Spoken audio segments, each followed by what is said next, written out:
Okay, we're good. We're live. I want to welcome everybody. My name is John Freeman. I'm the executive director of the Great Lakes Renewable Energy Association. It's been a real honor for me to work on behalf of this wonderful organization for the last few years. This is our annual 2020 GLREA year-end, year begin membership meeting. We normally do this in person, and it's one of the unfortunate consequences of COVID-19 this year that just like every other activity we've had to move online. We wish it was in person, because one of the great benefits of this event is the opportunity for people to get to know each other and meet each other and to network. But unfortunately, we can't do this. But one of our goals, all things being equal, is that we get back to normality a year from now, and hopefully we'll be able to do this meeting in person. But I want to thank all of you for being supportive of GLREA. To all the members, I want to thank all the board members for all the incredible work they have done. And we have a great agenda today. I think everyone should have a copy of it. We're going to stick to a relatively tight time schedule because it's a long time to be on Zoom for 4 hours. We do have a couple of breaks built in. There is a half-hour break at noon and the original purpose of that, of course, was for people to grab a sandwich or a cup of coffee or whatever. But I do want to indicate that we're having a great program at noon with Dave Conkle talking about the solar photo or a contest we always have. So don't go away too long from that 12 o'clock time slot. I now want to turn it over to Melanie Mccoy, the president of GLREA, to give her opening comments and to acknowledge our sponsors for today's event. So thank you again. Thanks, John. I just wanted to echo John and say I really wish I could have seen everybody face to face today, but this is going to be a great agenda that John has set up. Just to touch on our members, as John thanked them, just so everybody knows: Mark Clevey, Carrie Church, John Sarver, John Richter, Dave Conkle, Kendall Kuhneman, Diane Van Buren, Patrick O'Boyle, Ken Zabara, Dennis Marvin, Tom Renke, and Alan Wallers. A big thanks to all of them because they're helping all of us out all year long. It's been fantastic. And for this annual meeting, we are a special thanks to our sponsors, which are Chart House Energy, Harvest Solar, S Power, Sri Energy, Homeland Solar, Audio Advisor, Sumter Solar Services, Michigan Solar Solutions, Vote Solar, Solar Winds, and Water Furnace. So thanks to all our sponsors. I think you're going to be really excited with this day that we have planned. And with that, I'm going to turn it over to board member Ken Zabara for the first session. Good morning. Okay, so I am to be talking with Rob Raffson with Chart House, Dave Friedrichs, and Alan O'Shea, right? It looks like everybody's there. Dave Friedrichs, you're muted. Alan, you're not. Rob, you're not. So, okay. All right. Now, Rob, I've known for a few years now, and he's very knowledgeable in projects, small and large. And I've known him over the last few years to be an expert, particularly in the policy and legislation side. Alan with CBS Solar, I've always kind of looked up to him as a veteran in the industry. Not to point out age or anything, but you're a great veteran in the industry, and everybody knows that you do a good job and are influential in the industry. And Dave Friedrichs with Homeland Solar, you have a great reputation, and we've become friends in the industry, and especially in the Ann Arbor area. You're doing a great job. Let's please start by, I guess just for the sake of having an order, let's go Rob, Alan, Dave. But just give me a bit more of a background on what you do and who you are in the company, and then answer the kind of a starting question that'll launch us into other topics and questions. Big picture, where do you realistically see the solar industry in Michigan going in the next, let's say, like 5 to 10 years? Not real short term, but not real long term, like 5 to 10 years. Do you expect huge growth, a little bit of growth, or a decline? Will it be mostly utility scale, mostly residential, mostly C&I behind the meter, all of it, none of it, something different? Give me your vision in that regard. Rob. Good morning, everybody. Rob Rafson, Charthouse Energy. We're a mid-sized solar development company with as sort of a goal to increase access, especially in the poorer communities, to hire local, and also to try to leverage some of the economic gains to help the poorer communities to improve economics locally. In terms of where I see the future, it's going to be split into two individual groups. I think commercial industrial is going to expand one way or another. I think that the utilities and the legislators or MPSC are going to come to some sort of agreement to expand behind the meters solar. But I also expect a really huge increase in the amount of solar development by the utilities themselves. So we're going to have a combination of some very large percentages potentially in the next 10 or 15 years, up in the 30 and 40% penetration level on the overall scheme of things, and see something in the 3 or 4% in the next 10% years on the behind the meter side.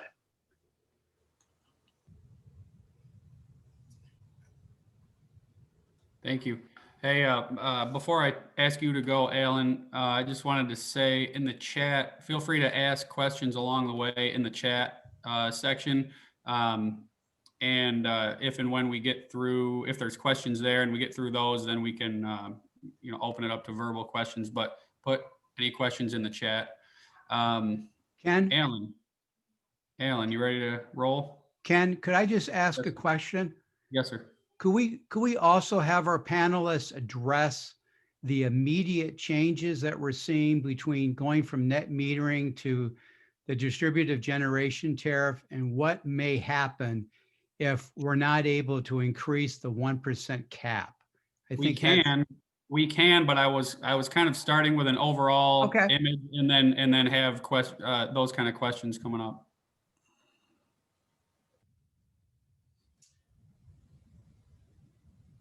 Well, welcome everyone. Thank you for this opportunity. GLREA has a very warm place in my heart.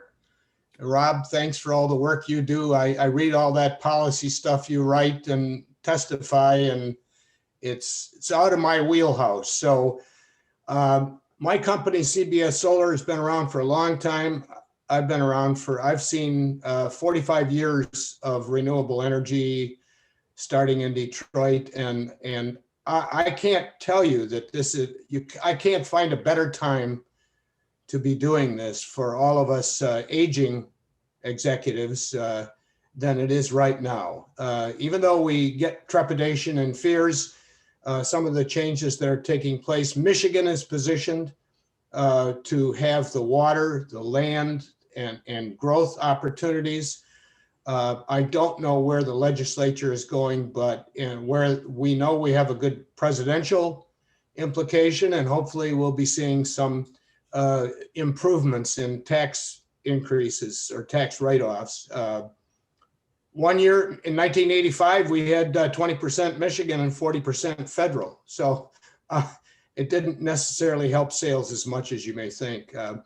My full premise is residential rooftop and ground mounted solar. So the only thing I can encourage everyone to do that is in that wheelhouse and that business is to partner. Find the companies that you like well, that you work with, that have high integrity, and find a way to work together so you can grow because of age. In many respects, I have 3 sons in the business. The other aspect is innovate. The panel companies are innovating. We're selling probably 50% bifacial panels anymore. The solar companies and the inverter manufacturers are innovating all the time. I see this as a great time to not only survive, but to push the envelope. With or without distributed generation versus net metering. I've seen so many barriers. You just have to find a ladder, climb over top of them, drill a hole through them. It's just another wall to overcome. So EV is going to be a big issue.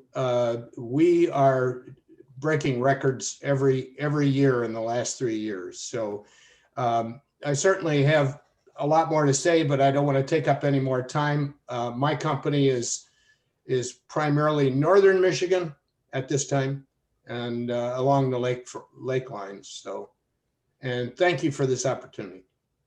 Thanks, Alan.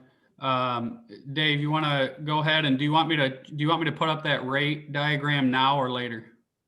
Oh, we can do it later, I think.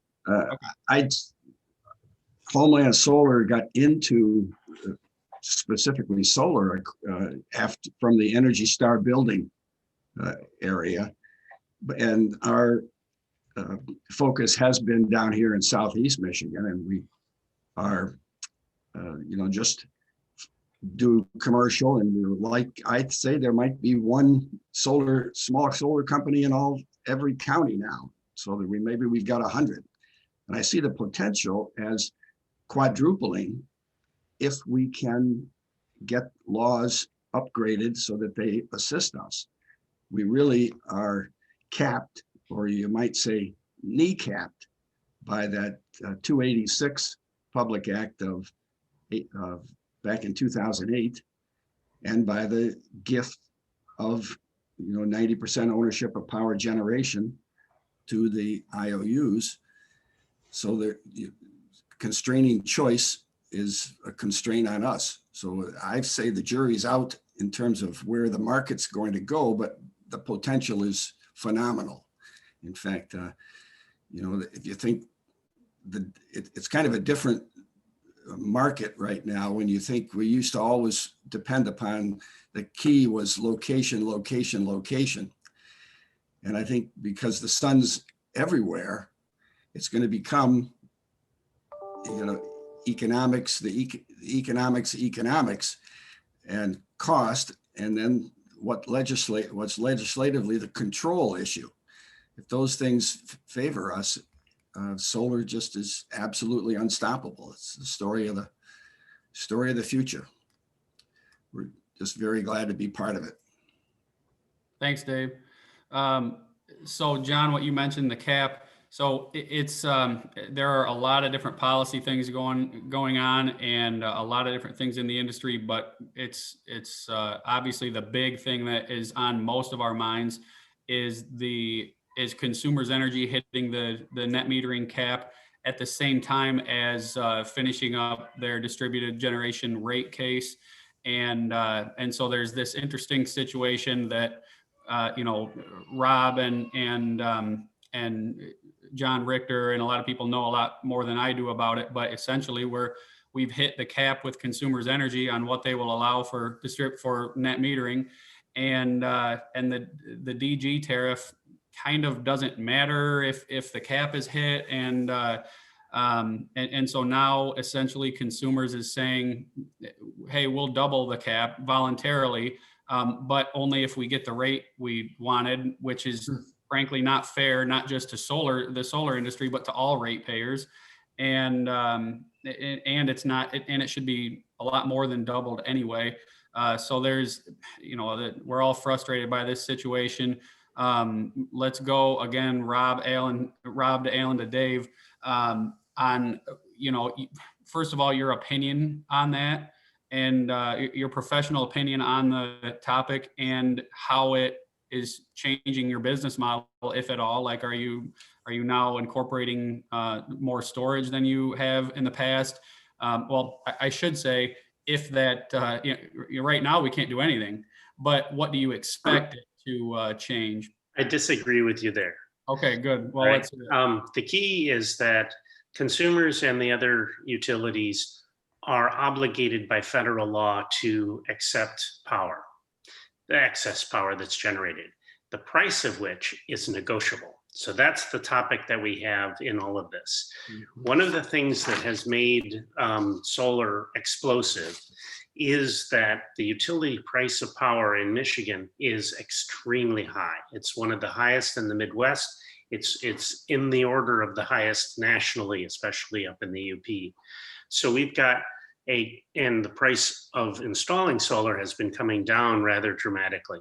So you've got a positive economic driver in increasing pricing. So you're offsetting full retail rate when you use the power behind the meter. Now, if you have excess, that's where the discussion of how big can you build. So yes, we're starting to build a little bit smaller sometimes so that we consume as much on site. We're adding storage and yeah, because things change every year with rate cases, you end up with it being a little bit more of a challenge to invest in a investment that changes every year. But I see expansion continuing with very little stop, especially with the advent or adding storage, and the economics are so favorable that it's going to happen. I 100% agree with everything you said, but the more residential installers, I might have a different viewpoint. Alan, what are you expecting to change or do or see come once something hopefully breaks loose in January or February? Well, I in some degree, I agree with what Rob is saying. If I could massage it into a residential rooftop or a residential piece of property, DG versus net metering. Of course, we were living the life of Riley with net metering, but we being in northern Michigan have to experience with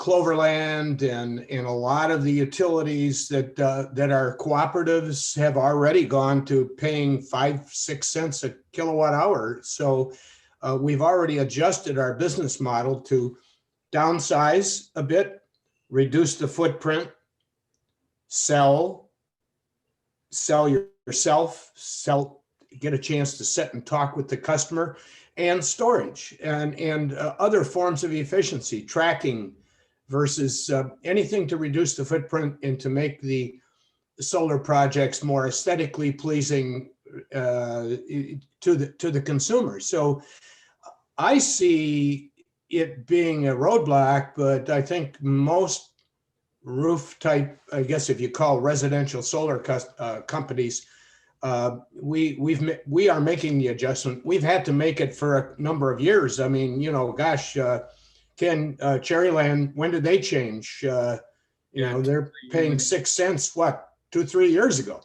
Yep. And so customers are still there. They just need to be talked to differently, treated differently. And we probably had to double or triple our advertising budget, which is hard for any business owner to choke through. But I'm very positive. Well, I agree. And the tough part, or I shouldn't say tough part, but what you should be focused on, like you said, is solar does still work with, say, Cherryland with a 5.6 cent buyback for outflow. It does still work long-term overall. It's just, but when they have the perspective of retail net metering from their neighbor with consumers' energy, it's more about the perspective than of the alternative than the actual policy. So I hear you. Dave, what do you think? Well, I do. The priority is going to be what happens in upgrading the law. That's absolutely, we're absolutely in chokehold in terms of our businesses. We may do a megawatt, or there's small companies like ours up to a megawatt or 2 megawatts a year. But to grow, it makes us a niche business of sorts. And to grow the way a company should, if there's 100 of us or one in every county, you almost need to get business outside of Michigan. I think, Ken, perhaps you're moving a bit to some work outside of Michigan, and the others have, but we don't want to be constrained to be in niche. We want to get mainstream. Solar is absolutely economically the best option, and it is the future. To get there, we got to get out of this chokehold that we're in. So real priority. Because it follows up on what Rob mentioned, perhaps putting up that chart just to show the graphic of pricing, or how the origins of this are back in 2008, when our legislators made the decision to allow the monopoly ownership of power generation, get rid of choice and make 90% ownership. And if you show that particular chart, it shows that Michigan prices were right in the middle of the 6 neighboring states back in 2008. And that ever since then, we've moved to the front, and we're the top dog, top tier. And so you would think that our legislators now would realize this and see that we've got a very unique situation. And here we are, less able to compete, or at least you see the advantages that are given to the investor-owned side of things. So there's John, when there was testimony in support of the Senate bills this year, this was a chart given out at that time. It comes from the Energy Institute of America. And it's just helpful to see it state by state, because unless the legislators change this, all millions here in Michigan, all Michiganders are at disadvantaged price-wise. But anyway, great future for solar, no doubt about it. Priorities got to be opening access to power generation. All of your comments remind everybody on this call to talk to your legislators. I mean, we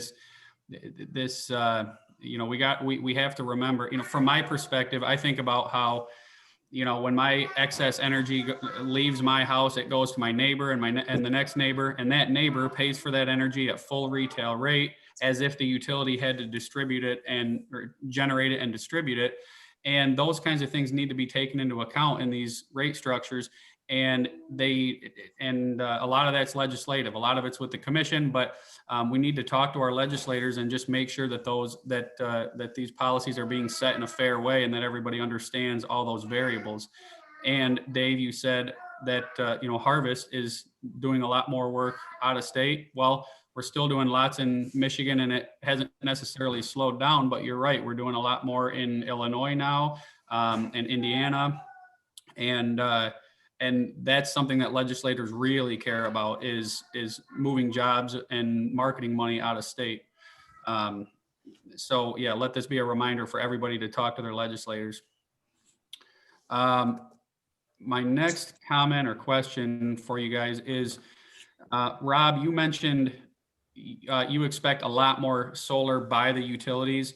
Do you consider that a good thing, a bad thing, or indifferent? And how important is it to have both utility scale, utility owned, and small scale behind the meter / DG, and why?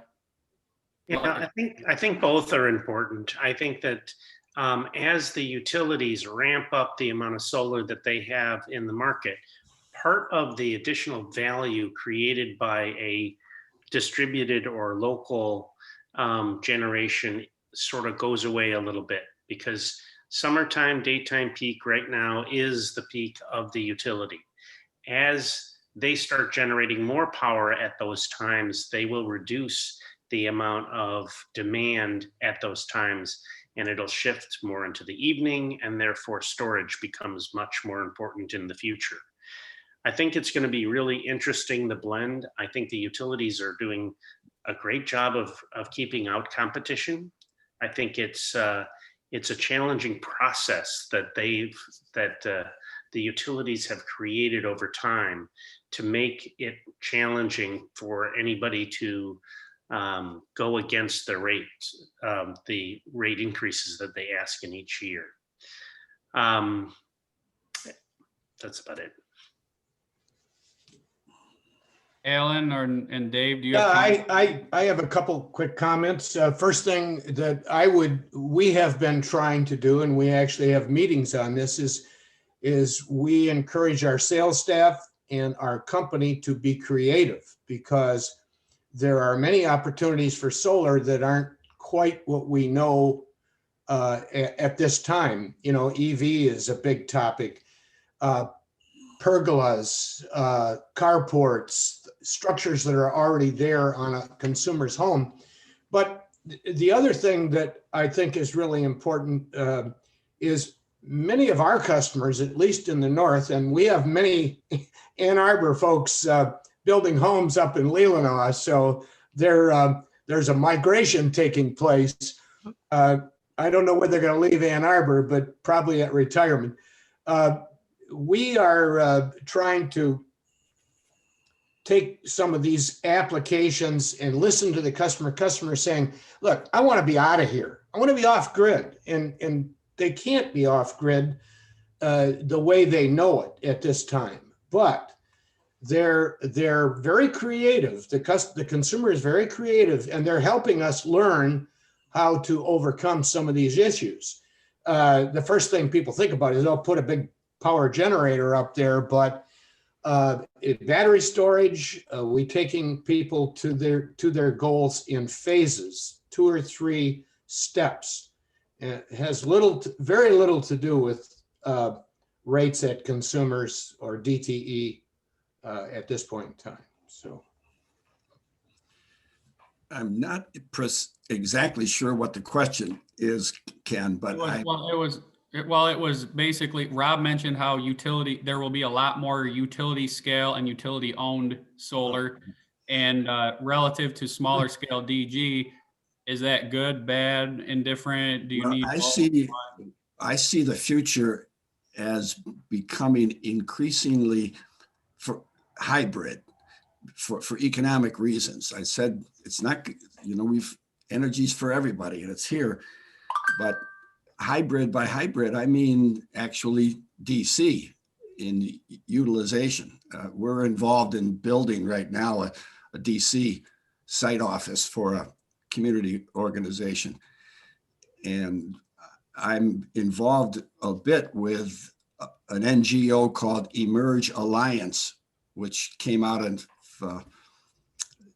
Next Energy around 2000, in Detroit. Folks may be familiar with it, but you'll see more utilization of DC just for economic reasons. We have to have a converter in every single LED light bulb, and you have to convert to use your computer, to use your television. So DC and DC Direct and how that's going to happen, and how AC can actually, from the grid, AC can work with DC in higher voltages. There's a push by this Emerge Alliance to work toward 380 volt, have a standard worldwide, 380 volt DC, and 760, even twice that. So these and utilities are going to find that there's benefits for them in the grid. So the future is going to be quite different. And of course, the storage angle from the consumer's standpoint is going to become so important that we've got the opportunity to cooperate.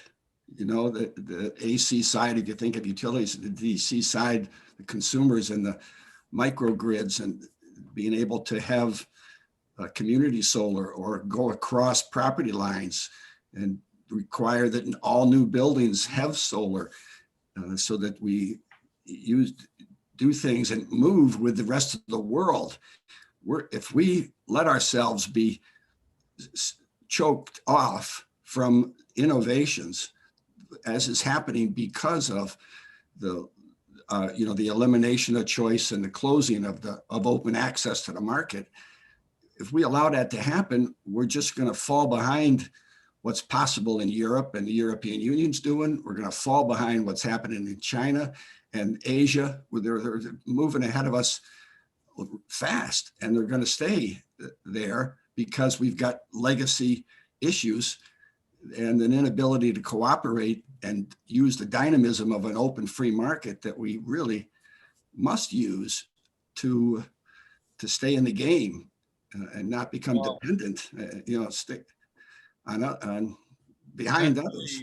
Well, that's really interesting because it makes me think, if we had simple retail net metering up to whatever, 150 kilowatts or a megawatt or whatever, then storage isn't going to advance. Anything creative isn't going to advance. Frankly, there is, that upside to poor policy or unfair policies that it drives innovation. And that's an interesting point. Yeah, I see one of the things that I see also is going to be a lever is microgrids, where you can take it as small as the idea of one building having multiple tenants in the building, and you combine all of their usage into one combined bill, and you offset that by storage and solar, and you end up with a in-between step between going off-grid and taking as big as advantage as you can on the existing rate structures. So I see microgrids as a technological step that we're going to see really grow rather rapidly.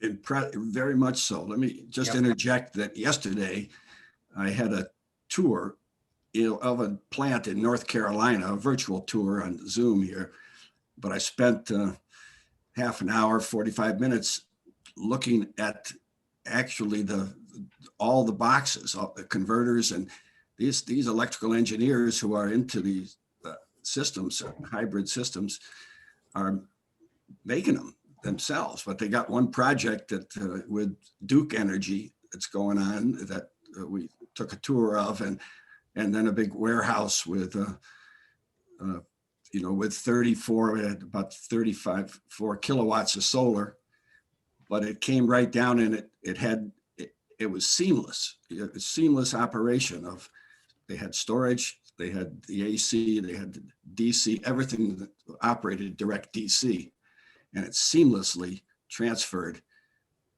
from one to the other, depending on what they were using. You did not even know that the system went to storage or that it went even out beyond storage if needed. So it's absolutely a microgrid like that. I think I'd like to comment on Ken. I agree with you in many respects of what you said about innovation, because the old Chinese proverb, crisis is a dangerous opportunity, and some of the things that we're starting to experience now, storage, smaller footprint, higher efficiency, better utilization, DC, are all innovations of the pressure that we're receiving as an industry. And I think we're going to be creative. In Northern Michigan, we're not going to see as many large 10 megawatt arrays up here because we just don't have the population. Now, if the population grows and the distribution transmission systems improve, we could have that, but not in my lifetime. So I'm looking at it more from a individualized and a creative, innovative approach to what we're doing. So I kind of agree with what Ken said there. Yeah, and Illinois right now, as some of you know, is exploding with solar projects. There's some state-related incentives, and the other thing that happens when it's kind of too good or too easy is that everybody and their brother gets into solar, and you get a lot of inexperienced and a lot of times unethical new small solar installers, and it's certainly not a bad thing by any means for new people to enter the industry. But when you have too much of that, you get there's a lot of negative situations that kind of can sometimes give the industry a black eye when it shouldn't have. My next question should be a quick one, and you may or may not even have a comment on it, but maybe Rob would. We now have a new CEO with Consumers Energy as of 4 days ago. And I want your opinion on if that's going to mean anything to this crowd or not. I don't know. I think it's going to be very interesting. He's 47 years old, so he's quite young relative to the senior level guys. So it'll be interesting to see if he brings some sort of innovation in terms of how they look at how they interact with the DG world. I also think that I'm hoping that they'll at least start thinking about integration, and companies like Solar Edge are now starting to market the other attributes of solar with storage, where they can do frequency modulation, they can do other grid services. And it'll be interesting to see whether Consumers decides to change it's made a big pivot in terms of increasing renewable energy, closing coal, really doing a lot of the right things. It'll be really interesting to see whether they leverage the existing infrastructure they have and Ludington Pump Storage to really start using that big battery that they have to allow a much higher and much more rapid install of solar. But this new chief, I think, is going to start for the first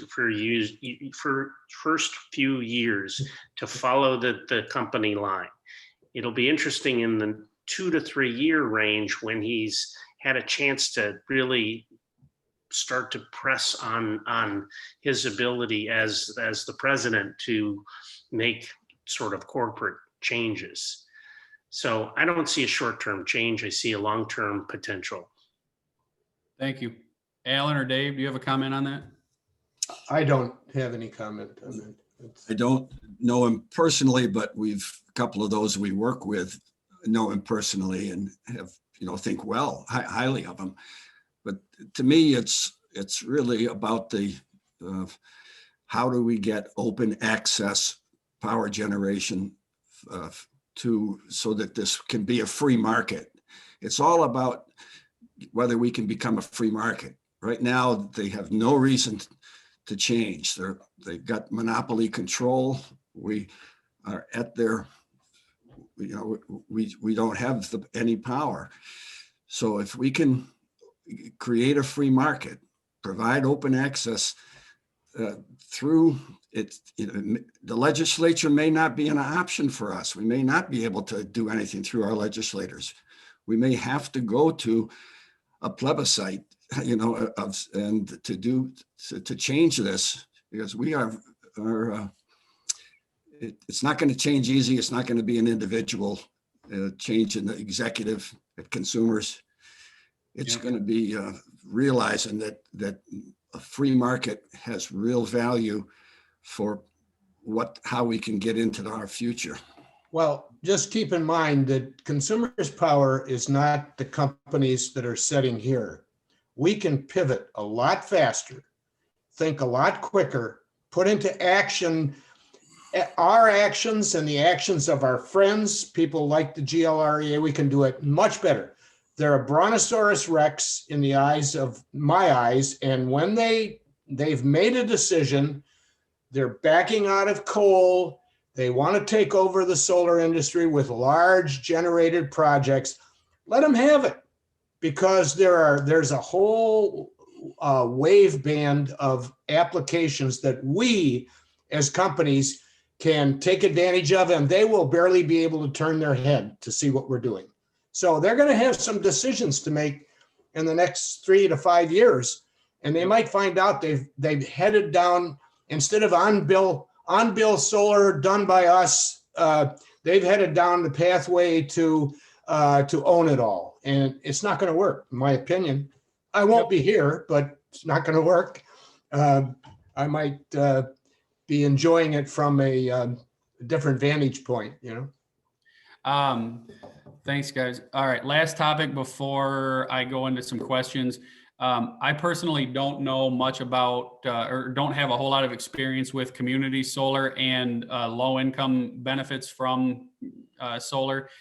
I know Alan at least has some, Rob at least has some, and Dave, maybe you do, but I don't know. But that's the last topic I want to talk about, is what can we do or are we doing differently or more to promote community solar in general, especially related to benefiting low income?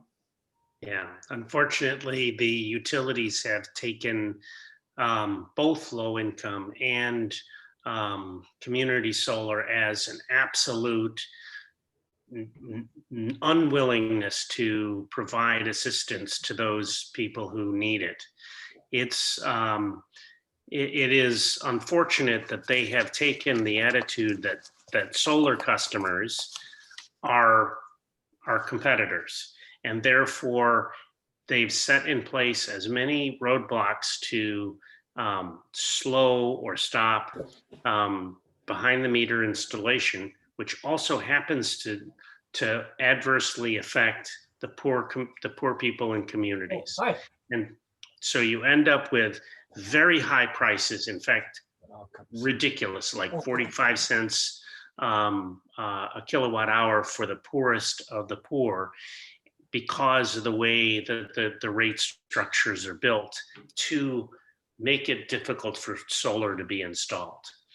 And so I think that this is a legislative drive that we all have to push on the legislators to say, I want community solar. I want to be able to provide and make sure that the poorest people in our state really have access to decent price power and access to solar, which is hard. It's a hard industry, part of our industry to get, because the economics are there, but the money and the surety is less there.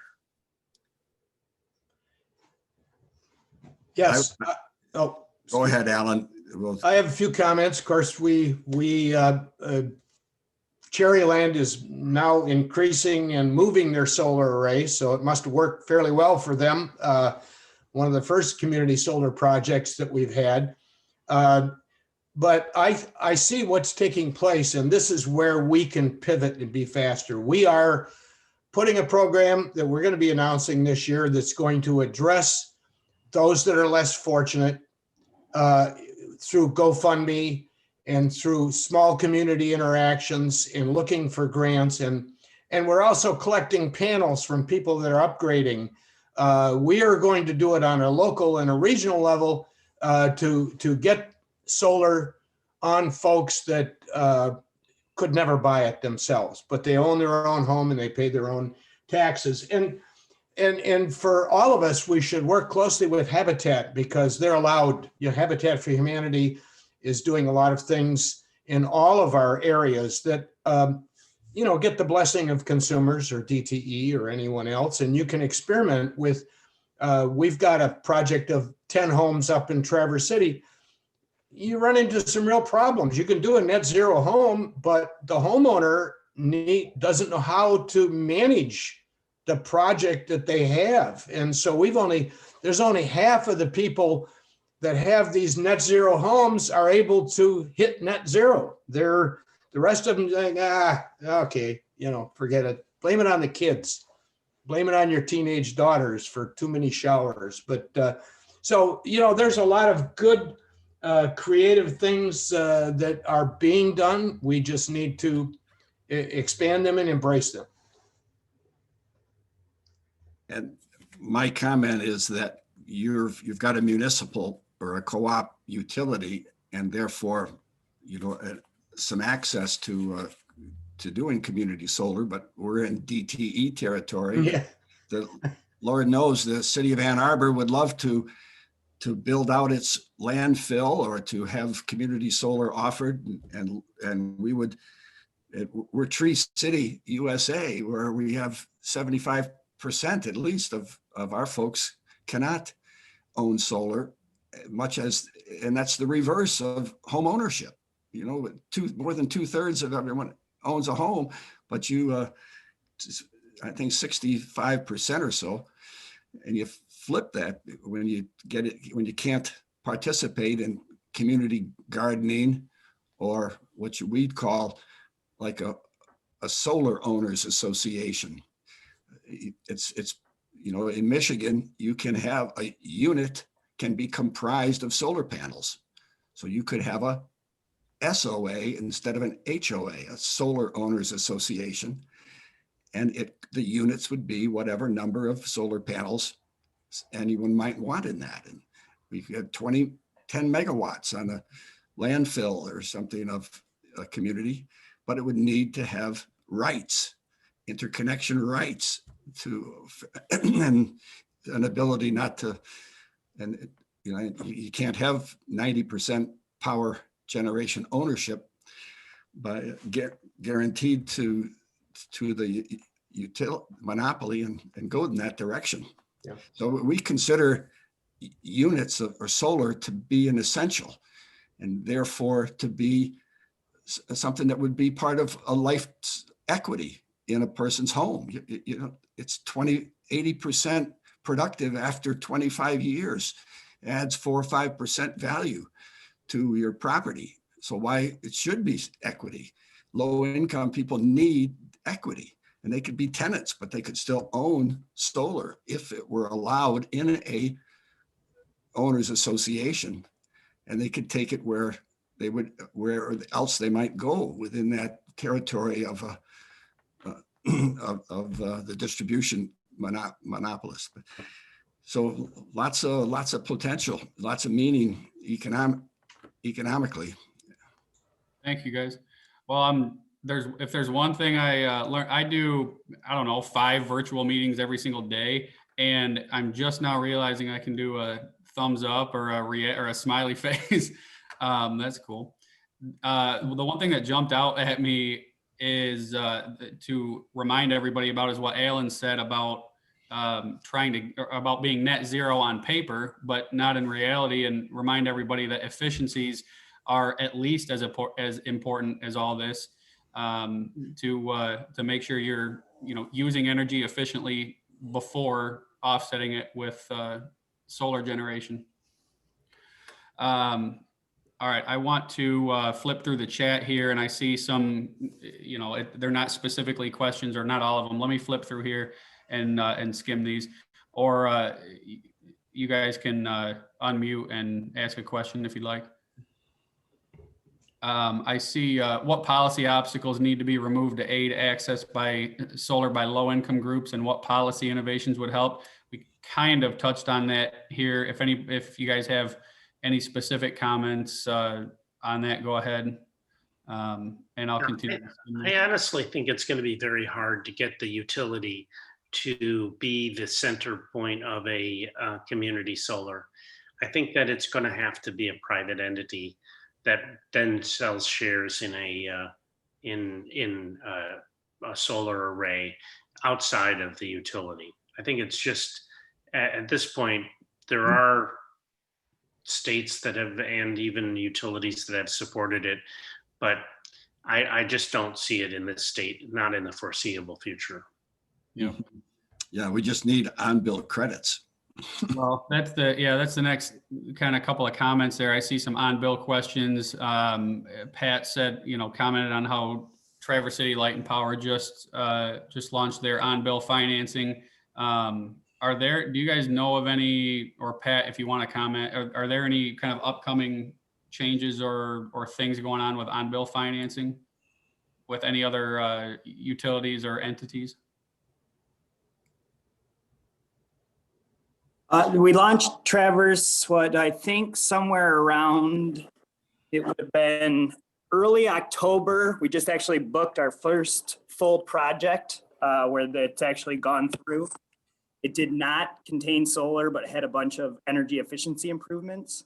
And we're in talks with other places as well as some on the commercial side, even potentially, but nothing is in the works. That's a done deal. Okay. Mark Clevey, good reminder, Harbor Springs is full retail net metering voluntarily and doing some good things there. And Tom Stanton, thank you for the comments about the low income. And one thing, and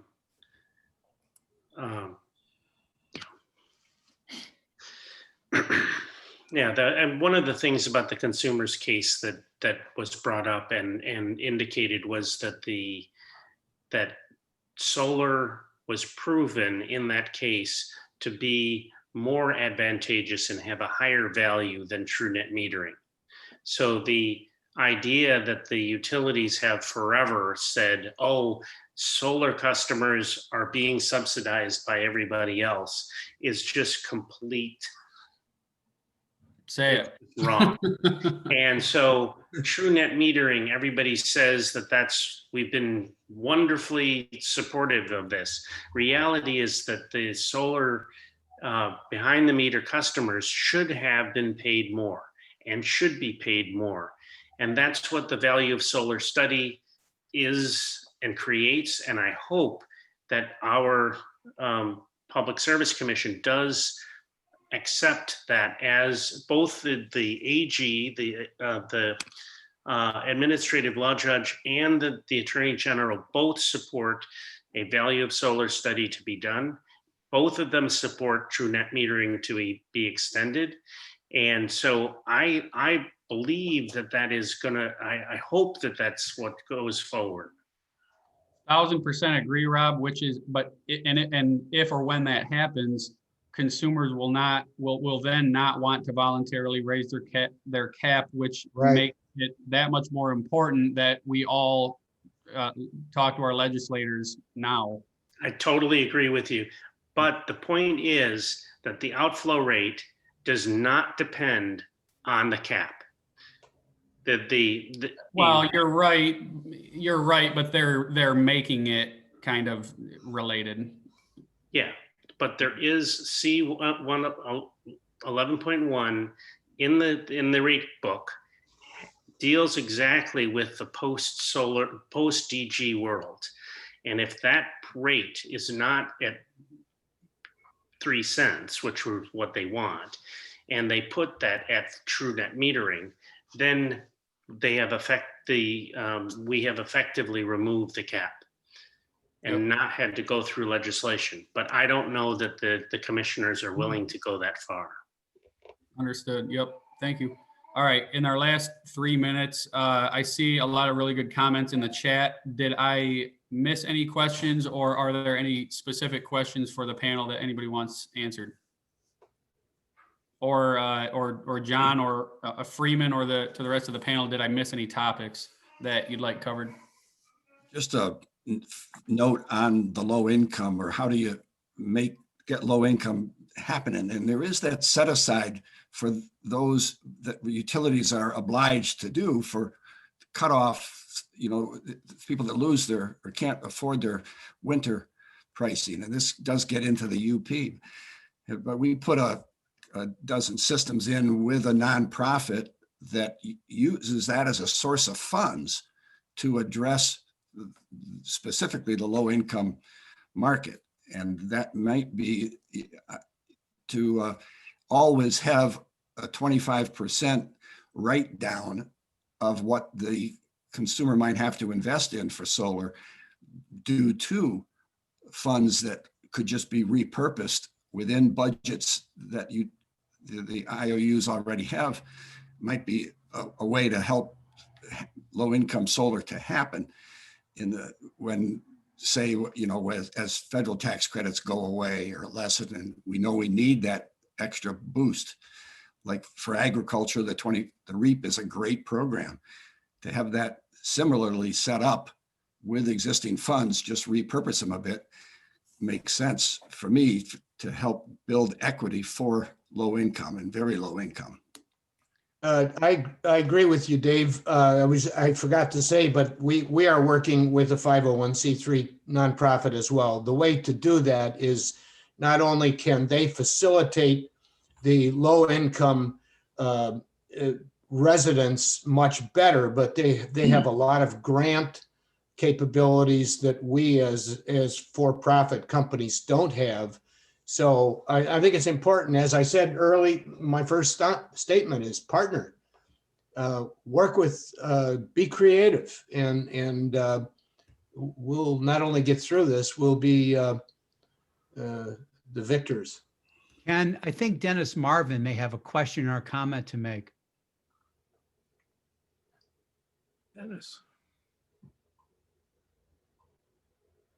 Dennis, are you there? Yes, I am. That was a mistake, John. Sorry, I hit the wrong icon. Hi, Dennis. Alan, how are you? Well, why don't we see if any other solar businesses are on this, have any other thoughts about how they're planning on moving forward? I don't know whether Matthew has a comment or Mark Haggerty or anybody else, but I just want to give them an opportunity if they want to say anything.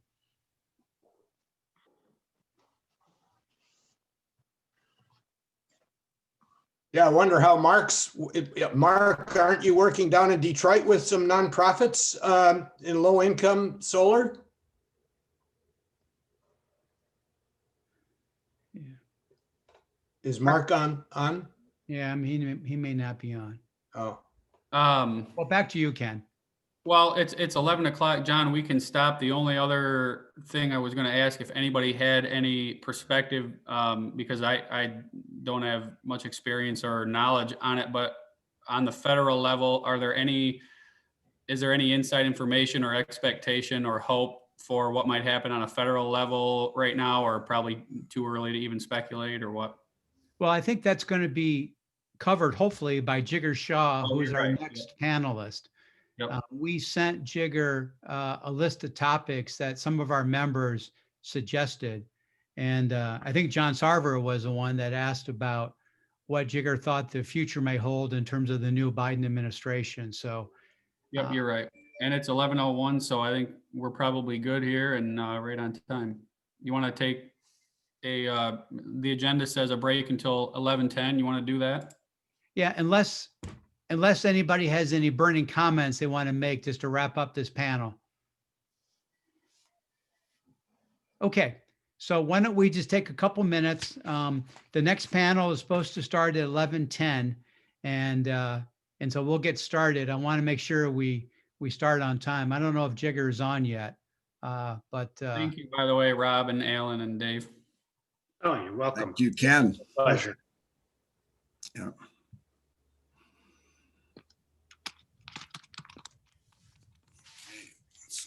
so we can just take a break for a minute or two, or we can just continue talking amongst ourselves as well. I mean, that's fine.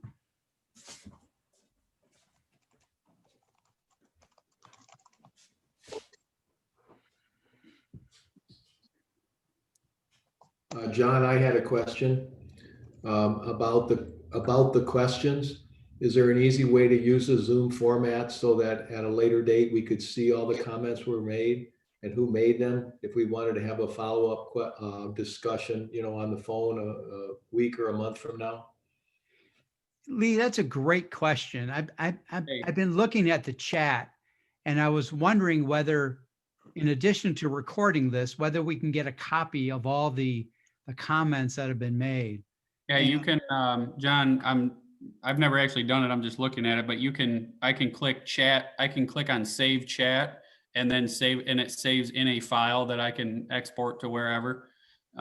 Between that and the video being recorded, that should get everything. Where is the, At the bottom of I click on the chat so that I can see the chat, window on the right-hand side. And then in more, in the bottom right corner, I can click on more and it allows me to save chat. okay.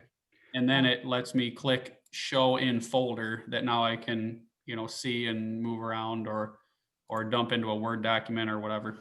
Okay. Well, if you don't mind, Ken, taking charge of that, that would be great, because I think Lee's comment is excellent, because a lot of times there are lots of great references made in the chat and we need to keep a copy of it and everything. I see that Mr. Shaw has joined us, and Hey, how are you? we're doing great, and we're so honored to have you. Does it make No sense? worries. Does it make sense that we just begin so we can make use of Mr. Shaw's time? Oh, it's your call. Don't worry, John. I'm happy to hang out for 5 minutes and we'll start at 11:10 or to start, informally early and then formally at 11:10. I'm not too bothered. I would wait till 11:10 for a formal start, just to give people a chance to use the restroom and stuff. Okay. I think it's awesome. You guys got 112 people out on a Saturday.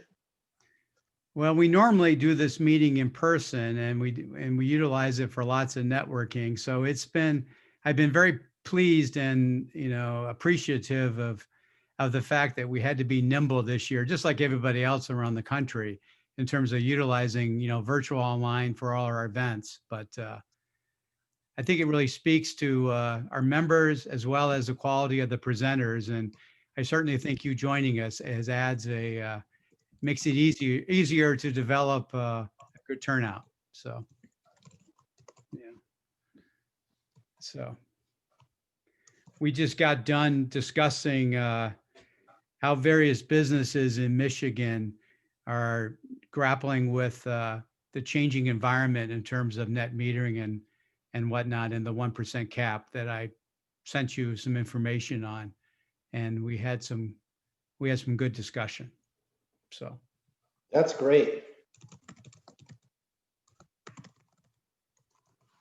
So I'm going to take this moment. I'll do it again at 11:10. But when I first started with Dave Friedrichs, one of the first people he suggested I learned from is Jigger Shaw, and I picked up his book almost immediately and read it, and just thought it was an excellent book and really educated me about the ins and outs of the solar business, and most importantly, since I don't have a background in finance, just the importance of finance to taking solar to scale. And so I thought that was just very good. Well, you're very kind to say that. I wrote the book, frankly, for myself when, I was just entering the clean energy space. It's one of those things where, as somebody who graduated from the University of Illinois and grew up in the Midwest with a mechanical engineering degree, the notion that finance was going to play such a big role in commercializing solar was new to me too. So the book was sort of my Forrest Gump attempt at, my own sort of travails of going through the finance industry.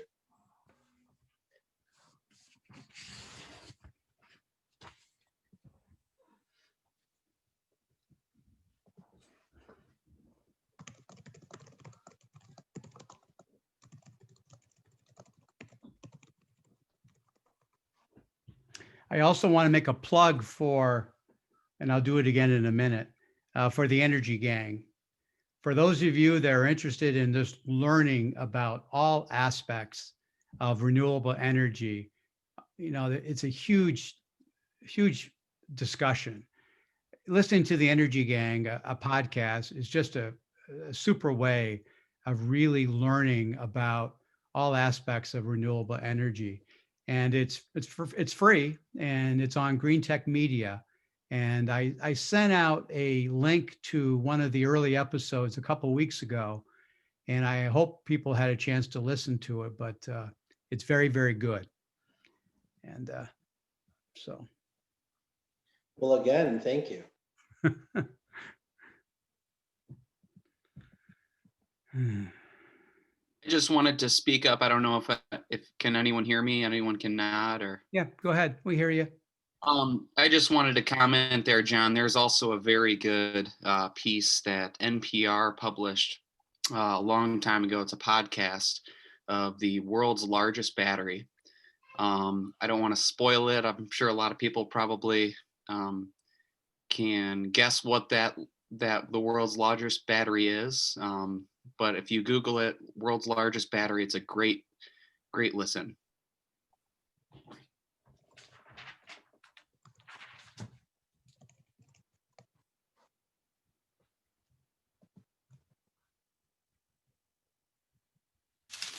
Okay.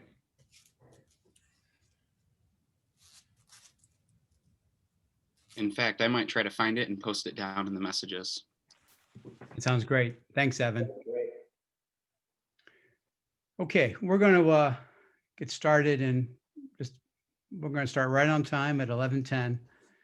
But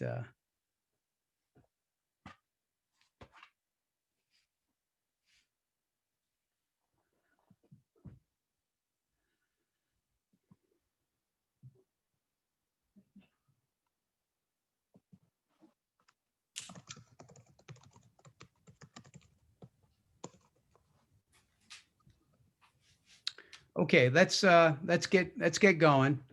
I just want to say how honored I am to have Jigar Shah join us.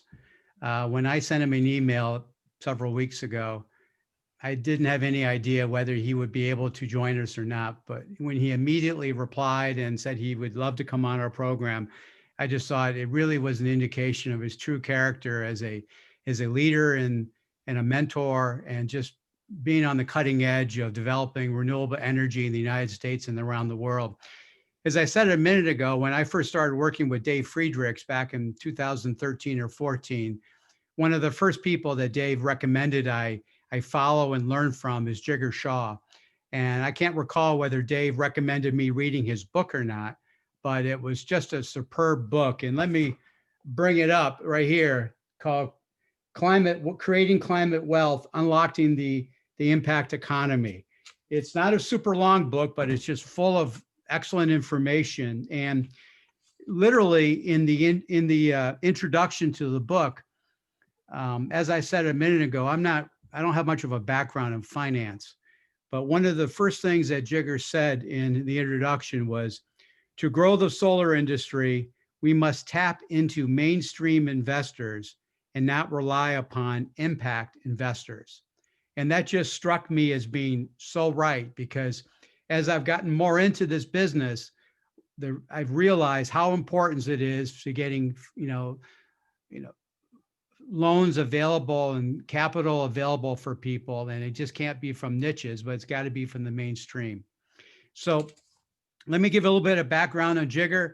Jigar Shah is the president and co-founder of Generate Capital.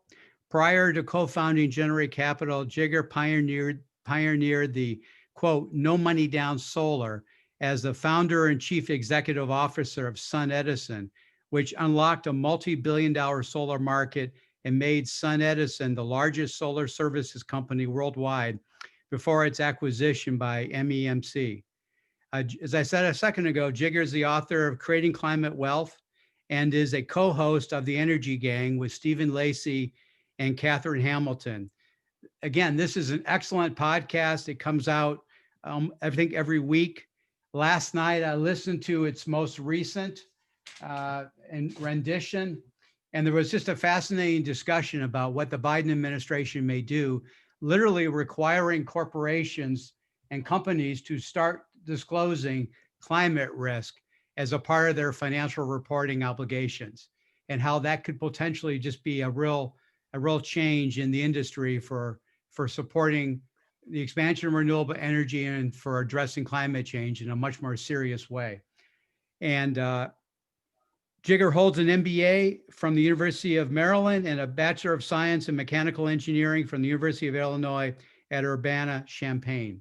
So we did send Jigger a series of questions, but I also left it to him to talk what he thought was appropriate. And so we're going to have him speak for 20 to 25 minutes or so, and then we'll take questions from attendees. So thank you very much, Jigger, for joining us, and we'll turn it over to you. No worries. The list of questions you sent were long. So what I would recommend, John, is maybe I talk for 5 or 6 minutes and then maybe we go through some of those questions specifically with you. And then That we can sounds go to fine. the audience for questions. I really want to thank everyone for joining here on a Saturday. As many of you know, we are in an exciting time. Right?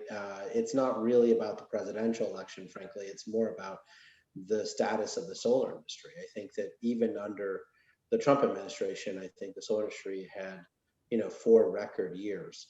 And so part of, I think, what we have to come to grips with is that solar is succeeding because the technology is ready to succeed, not because of politics one way or the other. And I think as an industry, we have rightfully been very reliant on financial policy, tax credits and whatnot, to figure out a way to get compensated fairly for what we needed to be able to make our numbers pencil.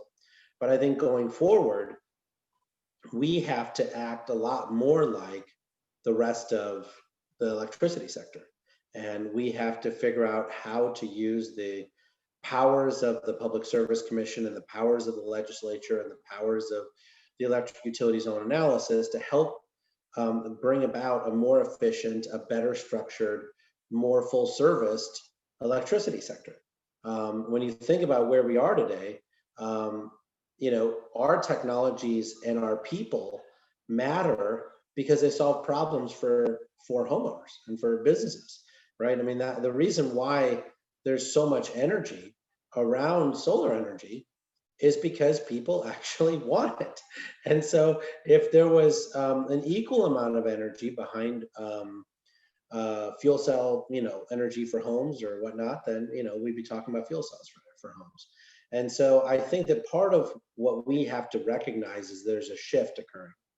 And in that shift, we have to better position ourselves around how we take advantage of the broader electricity mandate and the broader electrify everything mandate.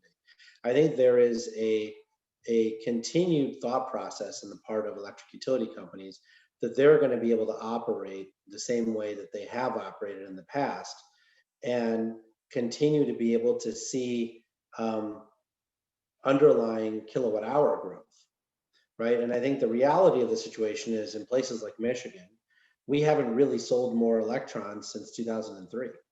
And so for most utility companies, their revenue growth has come purely on the backs of increasing the price of power for consumers. That doesn't make them the most popular people in the state of Michigan. And so part of what we need to do is to insert a better narrative, a narrative that says, hey, we can sell a lot more electrons. And that comes from helping our customers move to electric vehicles. That comes from helping our customers move to geothermal heat pumps. That comes from us understanding what it means to be part of this sort of electrify everything movement that was so wonderfully written up in the Rewiring America plan that was put forward by Saul Griffith and Alex Lasky and others.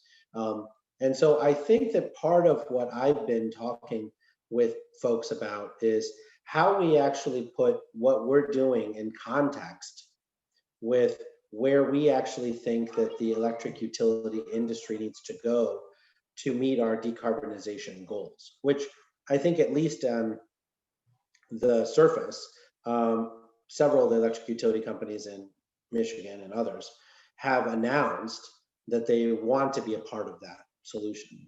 And so I think they certainly want to do it their way, which, I am not surprised by. But I do think that their way is going to have a lot less public support, given how much credibility they've lost around electricity rate management in the state of Michigan, right? So I think part of what we need to do is to have an honest conversation not about how we selfishly ask for what we want, but how we better represent our customers and the people who look to us for thought leadership around what they want out of their relationship with the utility, which I think is changing quite radically here over the next 10 years. So with that, John, I'll conclude my initial comments and maybe go into more Michigan specific topics. Is there one that you particularly wanted me to start with? You're muted, John.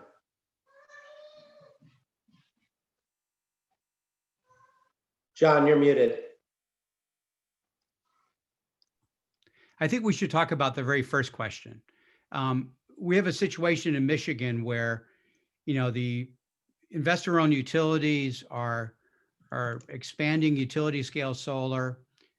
Consumers has gone as far as to say that not only are they not going to have any more coal power plants, they're not going to build any more natural gas power plants, but rely on solar and energy storage. And that sounds great. But at the same time, they're using their legislative power to literally try and make it more difficult for individuals and small business to install their own solar systems to generate their own electric power. It's a challenge to their monopoly business model. And a number of us are just frustrated by the fact that they are large entities with a lot of political clout, and they can control, the legislature. And so we're just trying to grapple with how do we move in the future with expanding solar, both on a small scale as well as a larger scale, and how do we deal with these investor-owned utilities? Well, this is where I think that the construct that we just talked about matters, right? I think the construct that we talked about is political in nature. So, there are many utility scale solar and wind developers who, frankly, I think also are quite naive on these issues and basically believe that DG doesn't matter and that we can just build a lot of cheap solar and wind. I think the reality of the situation is twofold. One is that it's not clear that they actually have political support without supporting distributed generation, right? There's a lot of people who I think politically would be more engaged if there was a focus on distributed generation. That manifests itself through political organizing from folks like Sunrun and others, right? And then I think both Solar is here on the call, John Delury. And so I think so there might be ways for us to work through that. But I do think that we have to be very systematic about how we evaluate this process. I think the notion that we're going to say to consumers, just do the right thing and then expect them to change something is patently ridiculous, right? And so I think we have to figure out, what does this look like politically, right? For instance, in the legislature, is there a way for us to pass a law in the legislature that says we're going to double net metering limits, and the cost to consumers will actually be negative? It'll save consumers money. There's a ginormous new study coming out this week, I think, from Chris Clack at Vibrant Clean Energy, as well as I think Community Solar Access.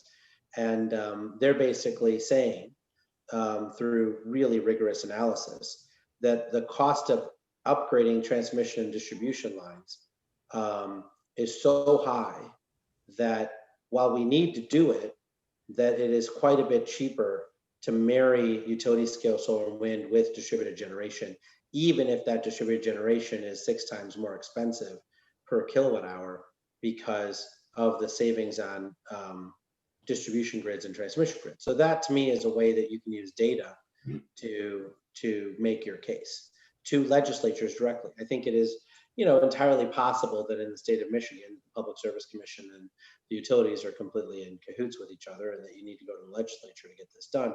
And my own experience in Georgia is that Republicans are just as in favor of empowering consumers as Democrats are. In fact, Republicans more than Democrats want to send the utility the middle finger and be able to say that consumers should be able to zero out their electricity bill if they want to. And so I don't view this as a Republican-led legislature type thing. I think it's really more about picking off certain legislators and saying, look, your district cares deeply about self-empowerment, And it seems shocking to me that you would want the utility company to have full control here and for consumers not to be able to control their own destiny. So I think that there is, like a greater realization that we have to have, even in states like Michigan, which may not have had as long of a run around renewable energy deployment, that we're going to have to start, getting hyper political and putting our big boy pants on in terms of how to do this. Sounds great. We just had an election and Joe Biden is now president-elect and the Democrats control the House and it's unclear about the US Senate. What kinds of changes, policy changes do you think we're likely to see at the federal level and how that will impact on Michigan? Whether it's by executive order, by passing legislation, or within the Department of Energy, or even the discussion you all had this week on the Energy Gang with Janet Yellen and the Securities Exchange Commission, and how all those will interplay with each other to promote renewables and fighting climate change. Yeah, it's a good question. So the first thing I'd say is that I think that with the Biden administration coming in, we have seen an enormous shift by corporations around taking seriously their commitments that they, made maybe just to placate folks in the past, but it does feel like they're actually issuing contracts now. And that's also true for universities and municipalities and others who've signed the petition of "We are still in," but didn't actually issue any RFPs to prove it. So I do think that that's coming, and I do think that's a really big deal. The second thing I would say is that as a result, they're realizing that savings are not that important. For a lot of these companies, they're realizing that the total amount of savings they're going to get from a 1 megawatt solar system on the roof might be $28,000 a year, right? $20,000 a year doesn't move the needle for their company. And so if they can actually give us 100% of those benefits and pay the full 10 cents a kilowatt hour, then they can actually unlock some of these projects that, heretofore they were asking for 7-cent PPAs. And so I do think that is a big change. The tax credits are on their way out. And so I think that, we might be able to get a 1-year extension here and there, but I do think that, folks are going to safe harbor modules. That'll give them 4 years to be able to install the modules for tax credits. That gets you to 2024 or 2025. But I do think the tax credits are on the way out. And I think that's actually a good thing. I think for those of you who haven't become a PhD on tax equity, it'll level the playing field for everyone to be able to play nice in the sandbox together and actually get things done together. So I'm not as worried about the ITC, although I know a lot of people are, and that puts me at odds with a lot of other people's point of view. The one thing I'd say is I do think the federal government is going to be procuring a lot of clean energy, right? The federal procurement of clean energy is massive, right? They have $4 billion of electricity that they procure every year. That translates to roughly 40,000 megawatts of VPPAs. So they can sign up probably 40,000 megawatts of virtual solar and wind to be able to, green the federal government's own procurement. And the contracting authority was put in place in 2007. So it's not like the technology, the contract vehicles don't exist. I think those exist.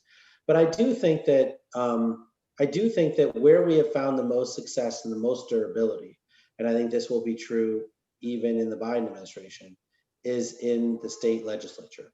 That is where we have found the most ability to make real change.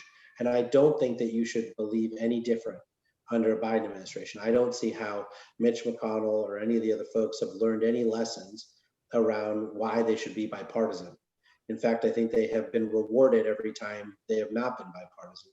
And so there are some things that we can get done, like modifications to the Federal Power Act. There are some things that we could do. I think there might be a grand bargain on modifications of PURPA, right? Where we can actually just write community solar into the National PURPA statute.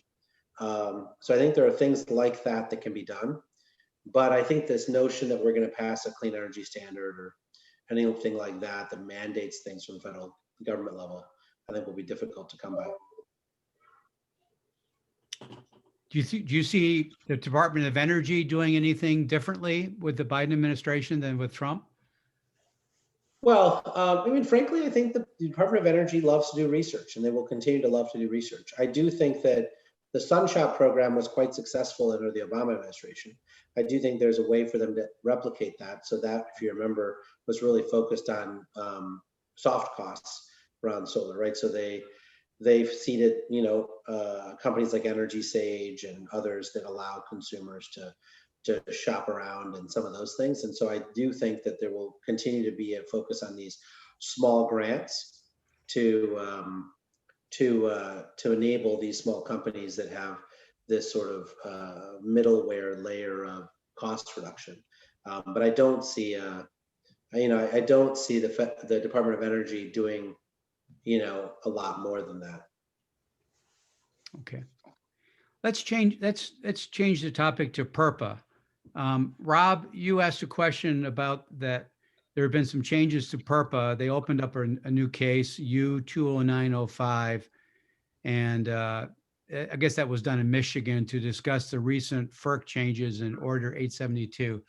I'm frankly not all that familiar with them, but Rob brought it up, and I'm just wondering if you could comment on the role of PURPA and some of the changes that have gone on there and how that will impact in Michigan.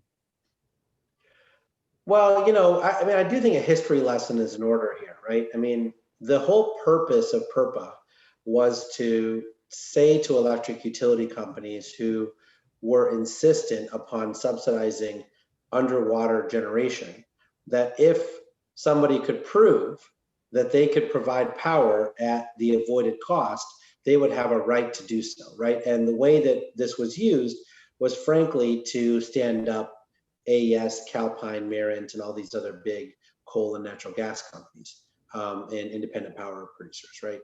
And what happened in Michigan, and I keynoted a conference for consumers with Catherine Hamilton and went toe-to-toe with Patty and company on this, is that many utility companies simply got lazy, right? And in 2008, when they updated their PURPA statutes to allow more natural gas to be built, right? Because they had to tell people that the avoided cost of natural gas is higher, and at the time it was like 7-8 cents a kilowatt hour, so that they could justify their own natural gas consumption or a coal plant consumption in consumers' case.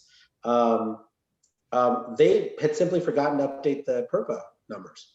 And so sitting in 2011, 2012, it was still at 7 or 8 cents a kilowatt hour for PURPA in Michigan. And the solar guys said, hey, we're not getting any respect out of consumers. They're not signing solar contracts with us. And so we're going to bypass them by doing PURPA. And, consumers was outraged and said, I can't believe that they would do this. This is an affront to everything that is, American, or whatever words that they were using that day. And Patty and company actually went to the federal government and said, we want to, sponsor legislation to change PURPA because we think this is outrageous. But in fact, all they had to do was upgrade the PURPA avoided cost calculations at the Public Service Commission to what was, avoided cost of power at the time, which is, from natural gas, and that's probably like 3 or 4 cents a kilowatt hour. And that is now what they have done. So I don't think that we should get outraged by the fact that PURPA has been updated to make solar less cost effective, because the whole point of PURPA was to accurately reflect avoided cost. And so I think that is what Michigan public service commissioners have largely done, is update the statute to be largely avoided cost. And so, but at the same time, consumers and others, I think, have been more open-minded to signing PPAs now for solar and wind directly with utilities. So I think that is a good thing. But the one thing that I would say is that this is still a large fight at the federal government level. And I do think there is a deal to be had around fixing PURPA at the federal level, but adding a consumer, a community solar statute within PURPA that every utility would be mandated to update.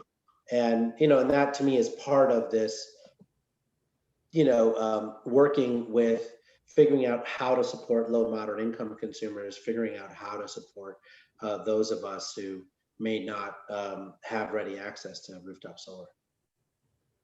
No, I think that'd be spectacular because we've been itching to do community solar in Michigan, but we don't have a state law that requires the utilities to embrace it. And there's been legislation's been introduced, but it hasn't moved at all. And so literally the idea would be to incorporate community solar into purpose. So that would require all utilities to be open to it, like Minnesota. It would require all utilities to engage in a regulatory filing to define what a community solar tariff would be in the state. Okay. Okay. Right. And they could set it at, 5 cents, 6 cents, but it would actually have a value of solar type feeling, like the Minnesota value of solar analysis process. Which ironically enough, that's what we're asking the Public Service Commission to engage in a value of solar process right now. And the administrative law judge in her proposal for decision agreed with our position. And now we're just waiting for the Public Service Commission in the consumer's rate case sometime in mid-December, whether they're going to agree to that or not. So we're hoping they will. And is the governor in general not interested in supporting public service commissioners that would be more friendly to our cause? Oh, no, she's been very good. I mean, Dan Scripps, and who's the chairman, he's on our program this afternoon. He comes from a renewable energy background. He worked for the Energy Foundation and he worked for Five Lakes. Yeah, Dan's amazing. Yeah. So what is it that he's unable to do to hold the utilities' feet to the fire? Well, I think the jury is still out because he just became the chairman, a couple months ago when Sally Talberg, who was their chairwoman, she stepped down because she is leaving at the end of this year to take a job with whatever the commission is called in Texas. So the governor then appointed Tremaine Phillips, who was running a 2030 district in Cincinnati, who is from Michigan. He's also pretty good very good on renewables. And so we have high hopes that this is the most progressive public service commission we've had in a number of years. But like any, bureaucracy, they have to, people sometimes want to balance things out and don't want to necessarily go after both sides, so it's unclear. Well, but that's not really acceptable. And Dan and I are good friends. I'm happy to call up Dan and talk to him about it. I think the bottom line here is that what we're talking about is not a handout. We're talking about policies that actually reduce the cost of electricity for consumers in Michigan. And so if they're not supportive of reducing the cost of electricity for consumers in Michigan, then we all have a problem. And we all should talk about that in those words. We're not asking them for providing us with a large subsidy, right? I think as been talked about in the chat, I think a link to the report was put in the chat by John. The new report shows that that building things the way that we're building them now will cost 5 to 10 times more than pursuing a distributed generation approach, right? That is data that we can get out of reports from the National Renewable Energy Laboratory and others.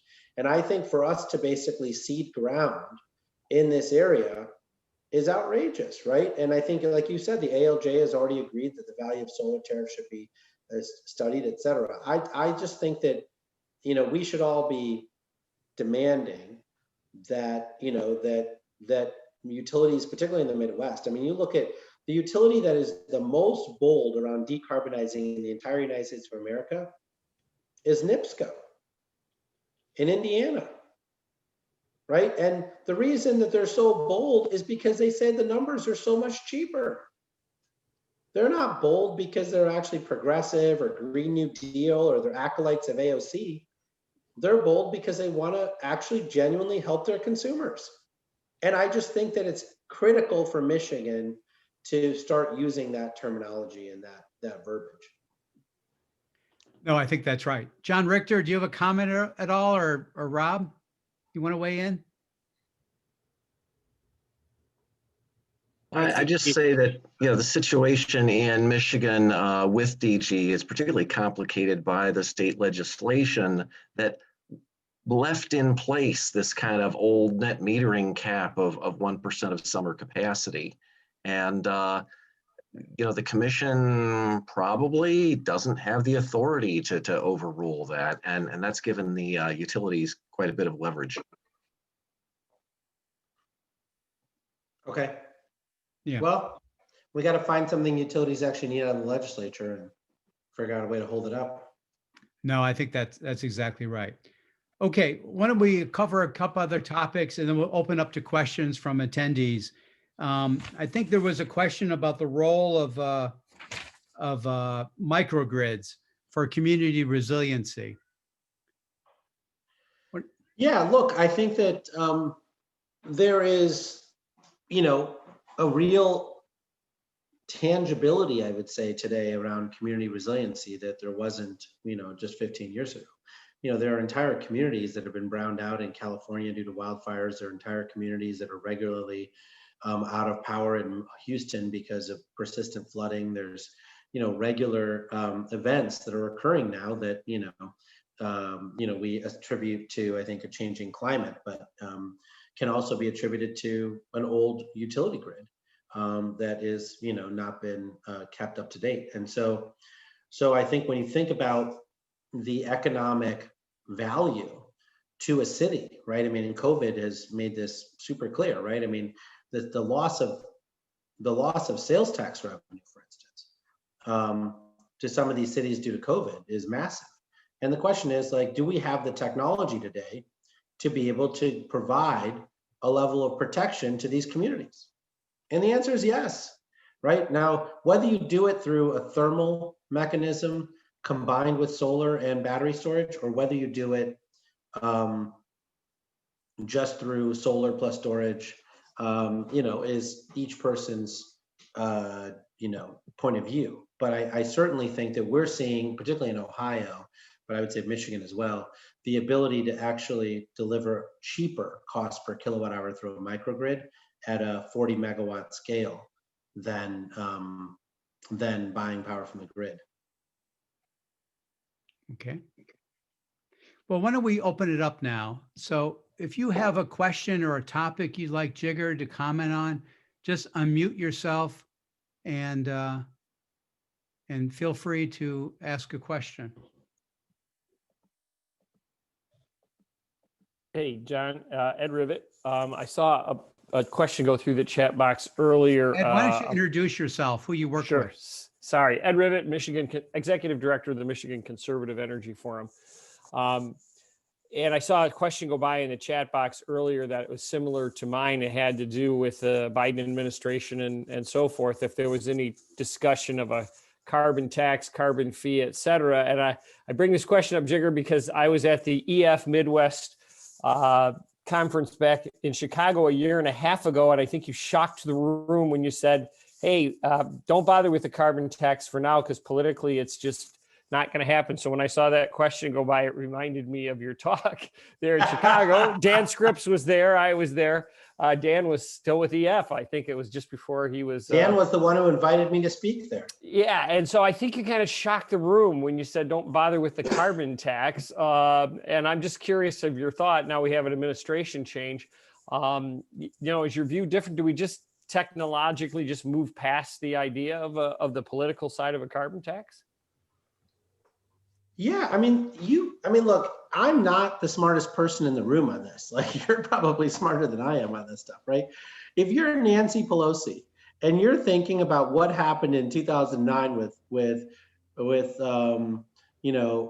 Markey, like, I think you're probably looking at yourself and saying, every single person who was in a purple district who voted for Waxman Markey lost their seat in 2010. Like, why the hell would you bring that back up? Like I don't know why you would do it. It doesn't make any sense. Now, it's one thing to say that we are going to have a token carbon tax, right, of like $1 a ton. And the reason we're going to do it is because then that forces everyone to at least study how much carbon they're producing. And now the CFO will have a report done for them by, you know, their auditors so that they can actually pay the carbon tax, right? So you could imagine a carbon tax passing that is really purely designed to be informative to consumers and to business owners, right? I think that might pass, right? You could see someone putting in $1 in. And frankly, I think that's a big deal. You know, every time I am actually given 2 hours to talk to some of these CFOs, I'm able to get a $100 million contract out of them because they're like, oh, I didn't know I was wasting so much energy. I didn't know I was doing so many stupid things. Like if I knew that this stuff really paid for itself, I would have done it a long time ago, but my head of facilities or my, you know, head of energy was telling me otherwise. But now that you've shown me the data and you've shown me a contract by which I'm guaranteed a fixed discount actually to my commodity, so there's no way I could go wrong, I'll sign this contract tomorrow. I just got that contract done with US Foods. And so it's just, I think we're in a situation where I think the notion that anybody believes that it's in their best interest politically to pass a carbon tax is just, you know, bonkers. But can a progressive carbon tax have an influence on the way we make investments today? If we knew that 10 years from now, the investment we're making today is going to be taxed higher than it is taxed today, would that change the engineering thought processes that go into some of our new investments? Yeah, but remember the framing of this is important, right? Sometimes we frame this stuff in our own self-interest and we should frame it in their self-interest, right? So I could see us saying, look, a gasoline tax doesn't really make a lot of sense anymore. So let's get rid of the gasoline tax and not use it anymore to pay for roads because, you know, electric vehicles is sort of making that more complicated, et cetera. Let's instead put in place an economy-wide carbon tax that actually raises the same amount of money for highways, right? And that number would probably be like $3 a ton or something, right? And then you say, great, now we actually have that in place. And because of that, the stuff that already saves money, like electric vehicles, I do believe are cheaper on a cost per mile basis already compared to internal combustion engine vehicles, will now be used by fleets because fleets will say, well, it's $3 today, but you know that it's going to be $12 in the future.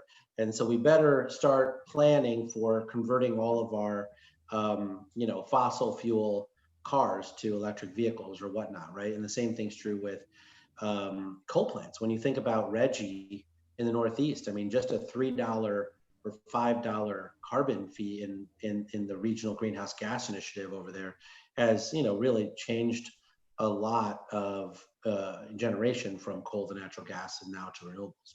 So I would frame it more from an economic development lens. And I think Republicans would be for it because they say, well, it's revenue neutral, right? And we want enough money in the Highway Trust Fund because frankly, they use 10 times more of that money than they contribute to those funds. Most red states are, you know, like pretty rural. And we build better houses as well. Yeah.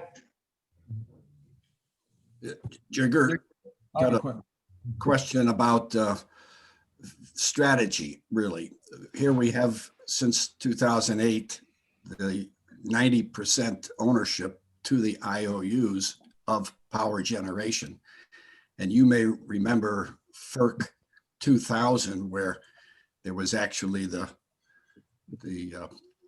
decoupling of transmission that resulted in ITC being created. And I'm, you know, for us to get open access to power generation in Michigan, I'm wondering if FERC or if the GND, however the Green New Deal might get defined, if that might be able to be a decoupling of power generation ownership from you know, distribution grid ownership, so that the dual monopoly that we have that has enabled the IOUs to have top tier pricing on all their here compared to Indiana and compared to Illinois, Wisconsin.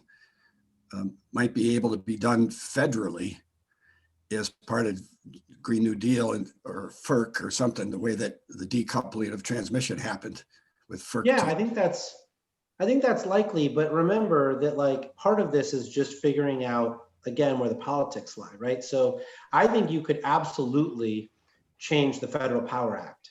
So I think you could go into the Federal Power Act and go to the National Association of Manufacturers and the Chamber of Commerce and say, look, if we had full participation into wholesale power markets across the country, includes Mississippi, Alabama, Georgia, Florida, et cetera, but as well as deal with these issues, then we would have the ability to reduce wholesale power prices for everybody by 20%, which I think is true. Right. And I think the Chamber of Commerce and the National Association of Manufacturers would be all over that. But you can't pollute the water with the Green New Deal or the Clean Energy Standard, right? So you got to say that this is actually a technical updating of the Federal Power Act to force utility companies who frankly are subsidizing out of the money generation and, as you suggest, not providing free and unfettered access to transmission in a net neutrality sort of way. And I think that there's a lot of pro-competition Republicans that I think would be fully supportive of that. Oh, there's no question, but that it's bipartisan and it just needs to be handled that way. But it's strategic. I was saying it's a question about strategy, because we either for Michigan to advance and to have a free market, to get open access to power generation and to start to really move, something has to happen. And it's either got to happen federally or we're constrained in the legislature because the utilities have so much money that they can control the legislature. So then it's not about money, Dave. I totally get it, and I'm happy to agree with you on that point. But I think for your first point, so Google is already doing this at a federal level. They believe that they want corporate PPAs across the country, and that requires them to be able to have every single utility that participates in a market. So Google is already funding everything that needs to be funded at the federal level to bring these amendments into the Federal Power Act next year. And so we should plug you into that, and you guys should absolutely support that from the state of Michigan's perspective and get the governor to back it. I think that's great.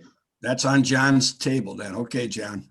So I think that's something that I can make an introduction. Michael Terrell at Google, I think would be happy to hear from you guys. I think the second point you're making is a political power point. And I think it is something that you guys, and I'm happy to help you and put you in touch with the right people, should invest in. I think that the utilities only have political power because we have not fought them for that political power, right? In general, I think we have brought, sticks to a knife fight. And I think we've got to start bringing our own artillery. And frankly, when you talk to the big solar and wind developers who hate Eagle, for instance, which is run by our good friend Liesel, because Eagle has made it everyone's worst nightmare to do business in the state of Michigan. There's a lot of ways for us to solve this problem, right? And to find common cause. From large solar and wind guys are happy to write $3-4 million checks in the state of Michigan to make all these problems go away. If you said to them, if you guys contribute $3-4 million into this kitty, we think we could actually flip 10 strategic districts to make Michigan a $1 billion market, they'd be all in on that. So I don't think that the lack of money is there. I think it's more of a lack of ambition on the part of folks in Michigan. For instance, I don't know why the nuclear power plant in Michigan should be shut down. I think it's already been shut down, right? No, there's Fermi 2 is still running right here in. But we should make sure it's part of the deal, just like we did in Illinois. We should say that we will support subsidizing keeping that plant open, and in exchange, you will be increasing that metering cap and solving these other problems.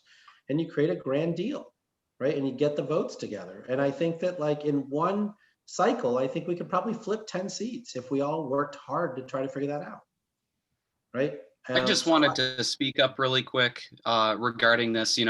I think, the more that the utilities resist, this rapidly growing industry like solar, the quicker they're going to take back seat in this whole energy management. I mean, you have Tesla, one of the world's largest battery manufacturers, soon to be accompanied by GM, Ford, all developing electric vehicles. I think there's going to be some huge steps in electric vehicle to grid. People are going to take their own energy freedom, and the utility is going to sit by the wayside. I really think it's going to happen a lot quicker than the utility can keep up. I appreciate that. Go ahead, Mark. From GLREA. On the subject of EVs, I think it's sort of a devil's bargain and double-edged sword. That the local communities and obviously the economic development side sees all these great things and EVs and all this stuff is going to happen. But the bottom line is we charge EVs with coal and frack gas. And, you know, to the extent that the utilities use EV as an excuse to kill our industry off so they can charge electric vehicles with their solar, it undermines EVs and it undermines the solar industry. I think we're our heads sort of in the sand on this EV stuff. That it really benefits the utilities more than anybody else. It's nice the car companies can sell cars, but basically this is a mainline tap, you know, into a industry by coal and frack gas. Well, Mark, I mean, look, I think that this is all about narrative. I totally get where you're coming from, but like, as somebody who has worked on shaping the narrative very successfully, I might add, for 20 years, like, I feel a lot of confidence in being able to shape the narrative. You tell that to all the people in the state of California who have large solar projects on their roof, and they had rolling blackouts for, you know, wildfire protection, how happy they were that they had their own solar panels to charge their Tesla. Right? Like, I think they were super happy, right? And so I think this is part of the resiliency. I think the notion that Republicans are basically for having everyone be, you know, subject to utility competence for their basic needs is ridiculous. I think there's a lot of people from, including who's our good libertarian friend from Michigan? Congressman Justin Amash. I bet you he's completely for the argument I just made. I think you should talk to him and see if he'll sponsor a radio ad with you guys on this point. That's how we got it done in Georgia, right? Bubba McDonald ended up going to conservative talk radio in Georgia and said, look, we think people should have a God-given right to put solar on their own roof, and Southern companies shouldn't take that away from them. And we flipped his vote, and that's how we got everything done in Georgia. Oh, in the name of resiliency, shouldn't local governments be giving property tax breaks to residents that put distributed solar on their roof? Well, we did that in Montgomery County. So that sample legislation exists. If you can get it through the county commissioners, then do it. Hey, Jigger, I've been reading more about hydrogen as long-term storage, and I'm wondering, what do you see happening in long-term storage in the foreseeable future? So I don't believe in long-term storage. I think the notion that you're basically going to remove kilowatt hours from the grid and bring them back into the grid seems ridiculously unlikely. Like, the cost of doing that will always be super high. And so, yes, there will technically be some of that, but the vast majority, I think, of seasonal storage will basically just be bleeding kilowatt hours out of the grid. It's basically a peaker plant in reverse. So you would basically, every time wholesale power prices fall below 30 bucks a megawatt hour, you would turn this device on and it would do something, right? It would make fertilizer, it would, you know, make renewable hydrogen, it would, you know, there are a lot of tasks in our economy that are not 24/7, but actually sort of as is, like, you know, pumping. And you would just say, every time wholesale market prices are cheap, we're running. And every time it's expensive, we're not running. And so you're basically bleeding power out of the grid when it's cheap and available. And then you're doing something else with it. You then take that hydrogen and put it in the transportation sector, you put it in the chemical sector, you make fertilizer with it, you do, you know, the hydrogen industry is a $130 billion business. So it's not like we're actually talking about some cottage industry. There's already a hydrogen industry in everybody's hometown across the country. We just don't talk about it because it's such an essential gas.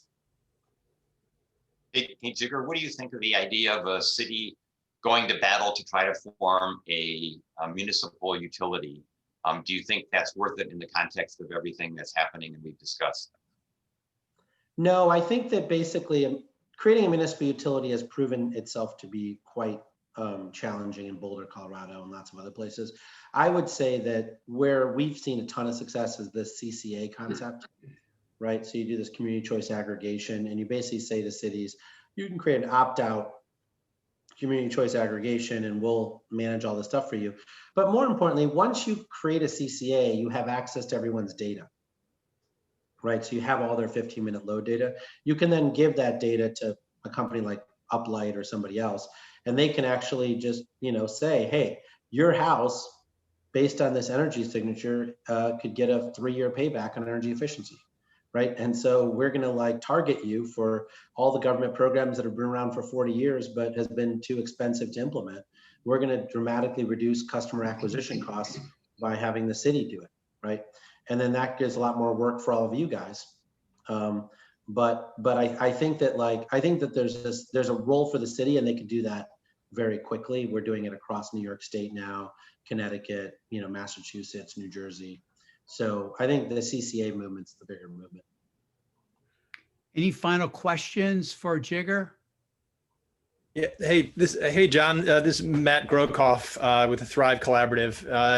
And before I get into my topic, I just want to acknowledge that there's a sad lack of gender and other kinds of diversity on this call. And I think every time, year after year, every time I come to this event, it seems to be age, gendered, and race in one direction. So we need to work on that. But that said, we're well aware of that. Yeah, no, I know everyone's aware of it, but I would definitely wanted to throw that out there because right on my screen right now, I'm seeing it, and it's so that's it. So I'm a developer here in Ann Arbor. We have our company is committed to doing only all electric, targeting net zero energy on everything that we do. Yeah. That creates problems, right? That really is benefiting only the homeowners or the building owners that we're selling or leasing a building to. So we're trying to work very closely with DTE at coming up with ways of making this neighborhood, Viridian County Farm, the one that's rendered behind me, into a grid asset, right? How do we install the hardware and some of the other things, and then give that software and the demand response and all these other microsecond things, so we don't have to have that long-term storage that you talked about, Jigger, on the grid. So my question really is, if you have seen any real emerging models where developers can be incentivized or opportunities to partner with utility companies to where they're providing the generation, the demand response, and the storage tools for the utility company as the energy provider and the distributor to use?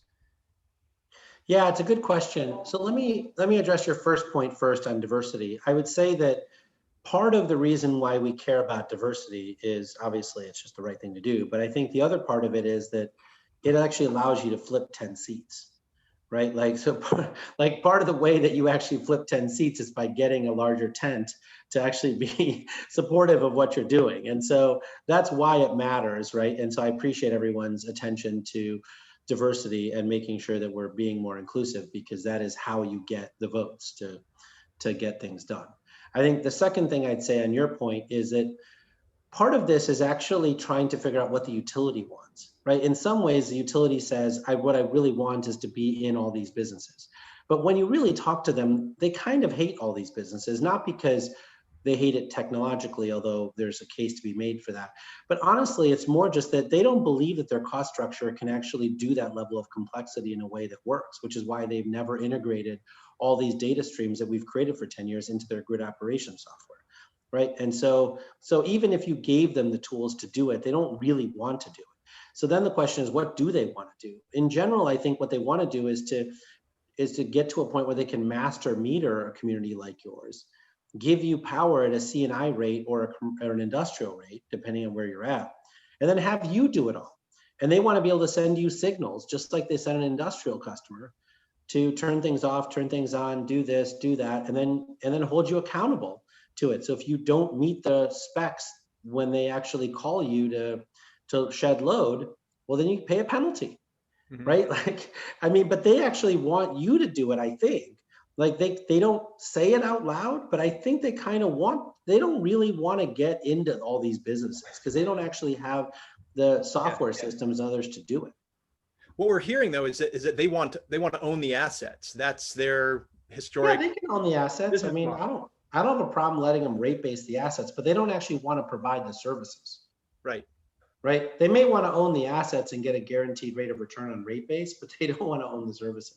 And frankly, the assets they should be owning are like refrigerators, water heaters, and thermostats. Right. Like those are the largest thermal loads, right? And yeah. They can actually be manipulated. Guys, I'm getting the hook over here. Nope, so nope.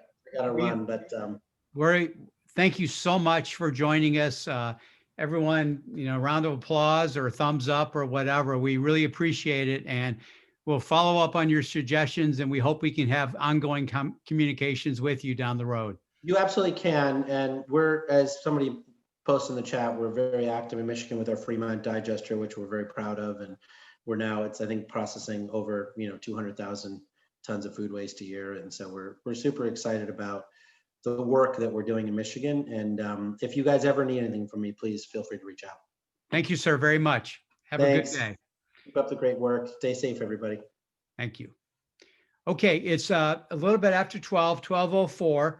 We have a break right now, but we also have Dave Conkle, who's going to talk about the solar, the photo contest. And so I'm going to turn it over to Dave, or if Dave wants to take a 5-minute break, then come back. We can do that, whatever Dave prefers. Dave, how about you play accordion for us or something? Watch out what you ask for. No, what I thought I would do is I think everybody needs to have a break for a little bit. I have the photos that were submitted that I will soon take over the screen and just run as a rolling photo show. This will allow people who want to just stay around can see a bunch of the photos. Those who want to take a break can go back and not miss anything. About between around 12:20, I'll come back more formally and we'll move ahead with the photo contest and the awards and that sort of thing. But for now, if this works, I'm going to share my screen and start just the photo contest photos rolling for, let's say, the next 15 minutes, a little bit less. So I'll be back in a while. Let's see.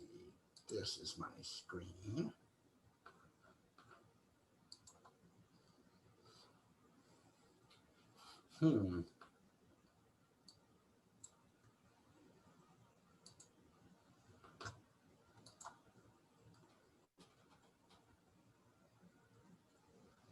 Hopefully you can see that. Yep, looks good, Dave.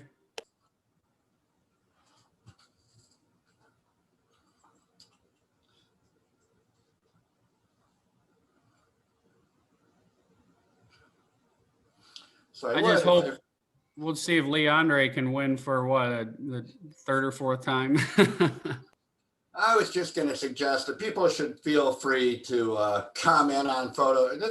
All that's happening in the background is this is going to run every 15 seconds or so. The slides are going to change and people are welcome to make comments. What we're speaking about, this is last year's winners, for instance. You'll see Maggie and the Clover, Leandre's picture was a winner last year. And we'll move on to the pictures from this year very shortly.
the entries. So let's start with that.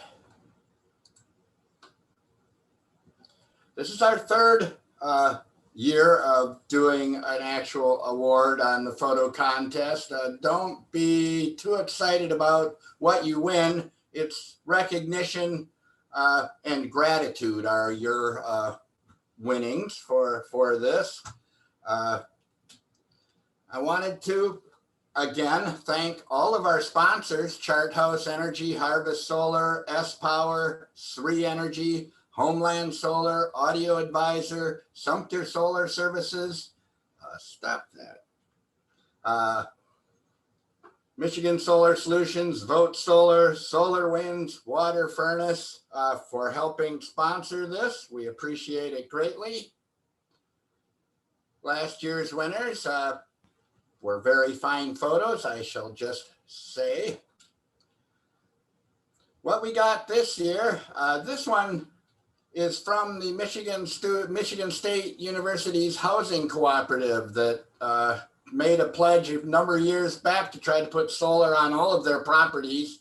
And this one became a reality in 2020 at the Bowie Cooperative House.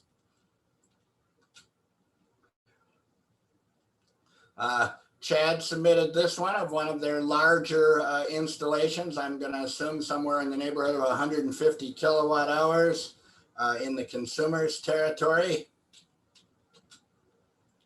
This one was submitted also by Chad of residential in a very nice setting. That's with Alt Energy Incorporated. This was submitted by Harvest Energy, and it's the REMA family in front of their new system in Oxford, Michigan. According to what they sent me, it wasn't an easy thing to get in and permitted and whatever, but they are a happy family now. These are a couple of energy technology students from Muskegon Community College getting some actual hands-on experience installing solar. This is submitted by Chuck Hammond.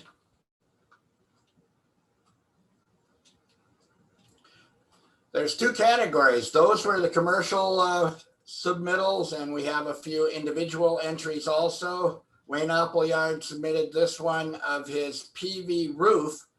What's special about it is that there's really no other roof. These solar collectors provide the waterproofing and the whole roof structure on top of the trusses. So it's kind of a new thing called the Watershed roofing system. Very innovative.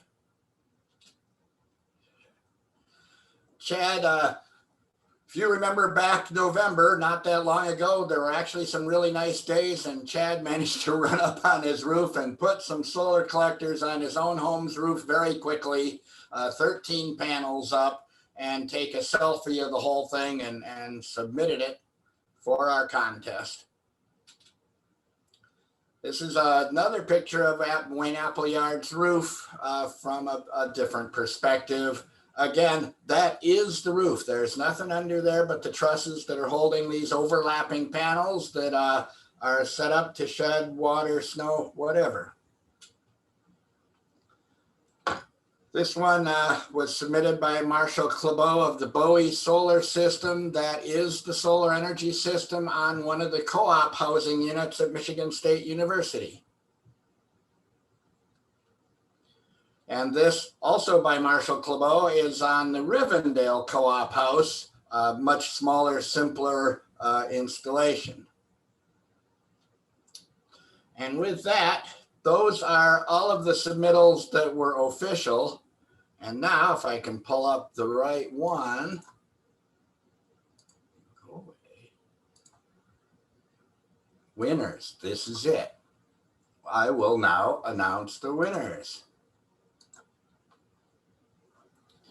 So we had two categories. Again, we had commercial and residential. In the first place, residential went to this Bowie Solar picture submitted by Marshall Clabeau. Again, that's all about the MSU Student Housing Cooperative getting solar energy on their buildings. So congratulations to you, Marshall. It is just, I think the judges thought just the colors of the trees behind and just the professionalism of this picture won the day. All right, thank you.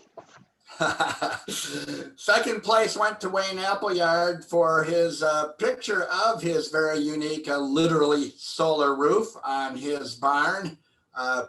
Again, it's the second system of the Watershed roofing system that's been built in Michigan and offers a way to incorporate the cost of the roofing right into the installation of the solar. Moving on to commercial, congratulations, Wayne, by the way. First place in business went to Harvest Energy, submitted by Aaron Student for this Urema family picture. Again, I think, what we're looking for in these pictures are whatever the judges decide. There is no guidance to our judges on how they should rate things. They use whatever criteria they want. But I think they like to see, let's say, a pretty picture and with certainly solar contact and content and maybe a nice message. And I think this hits all of those very well. So congratulations to Aaron Stewart and Harvest Energy, first place in the business category. Second place in the business category went to Chad Becker of Alt Energy Incorporated for this system in Ada, Michigan. Because again, it's laid out really nicely. What you see is just a field of solar collectors. And as Chad mentions, he's got a solar panel shirt on at the same time. Claims it was unintentional, but we don't have to believe him. So with that, I'm going to stop sharing my screen and just come back, I think. Oh, I know.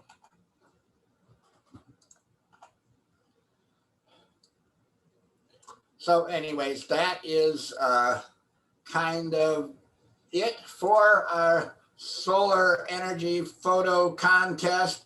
I gotta say that it's really a fun thing to put on, that we get a lot of nice submittals from people, and these pictures are valuable to us for when we're trying to communicate to people about what's going on in Michigan with solar energy. We now have a lot of new pictures that we can use for publications, for education, whatever. So thank you to everybody who submitted pictures, and congratulations to the winners. And I'm turning it back over to John now. Thank you, Dave. You do a great job, and we're going to continue this year after year. And we encourage everybody to make submittals next year for this event. And Dave is absolutely right. We're going to update, put some of these pictures on our website, use it for our handouts. And because, the old cliche is certainly accurate that, a picture is worth 1,000 words, and highlighting solar systems is a great thing. Now, the challenge for Alan Waller is it's difficult to show a geothermal system, but maybe Alan can get some thought on how he can capture it. Maybe even during the construction of the work, that might even be beautiful in its own way. So we would accept pictures of dirt. We'll take anything. So Alan, go ahead.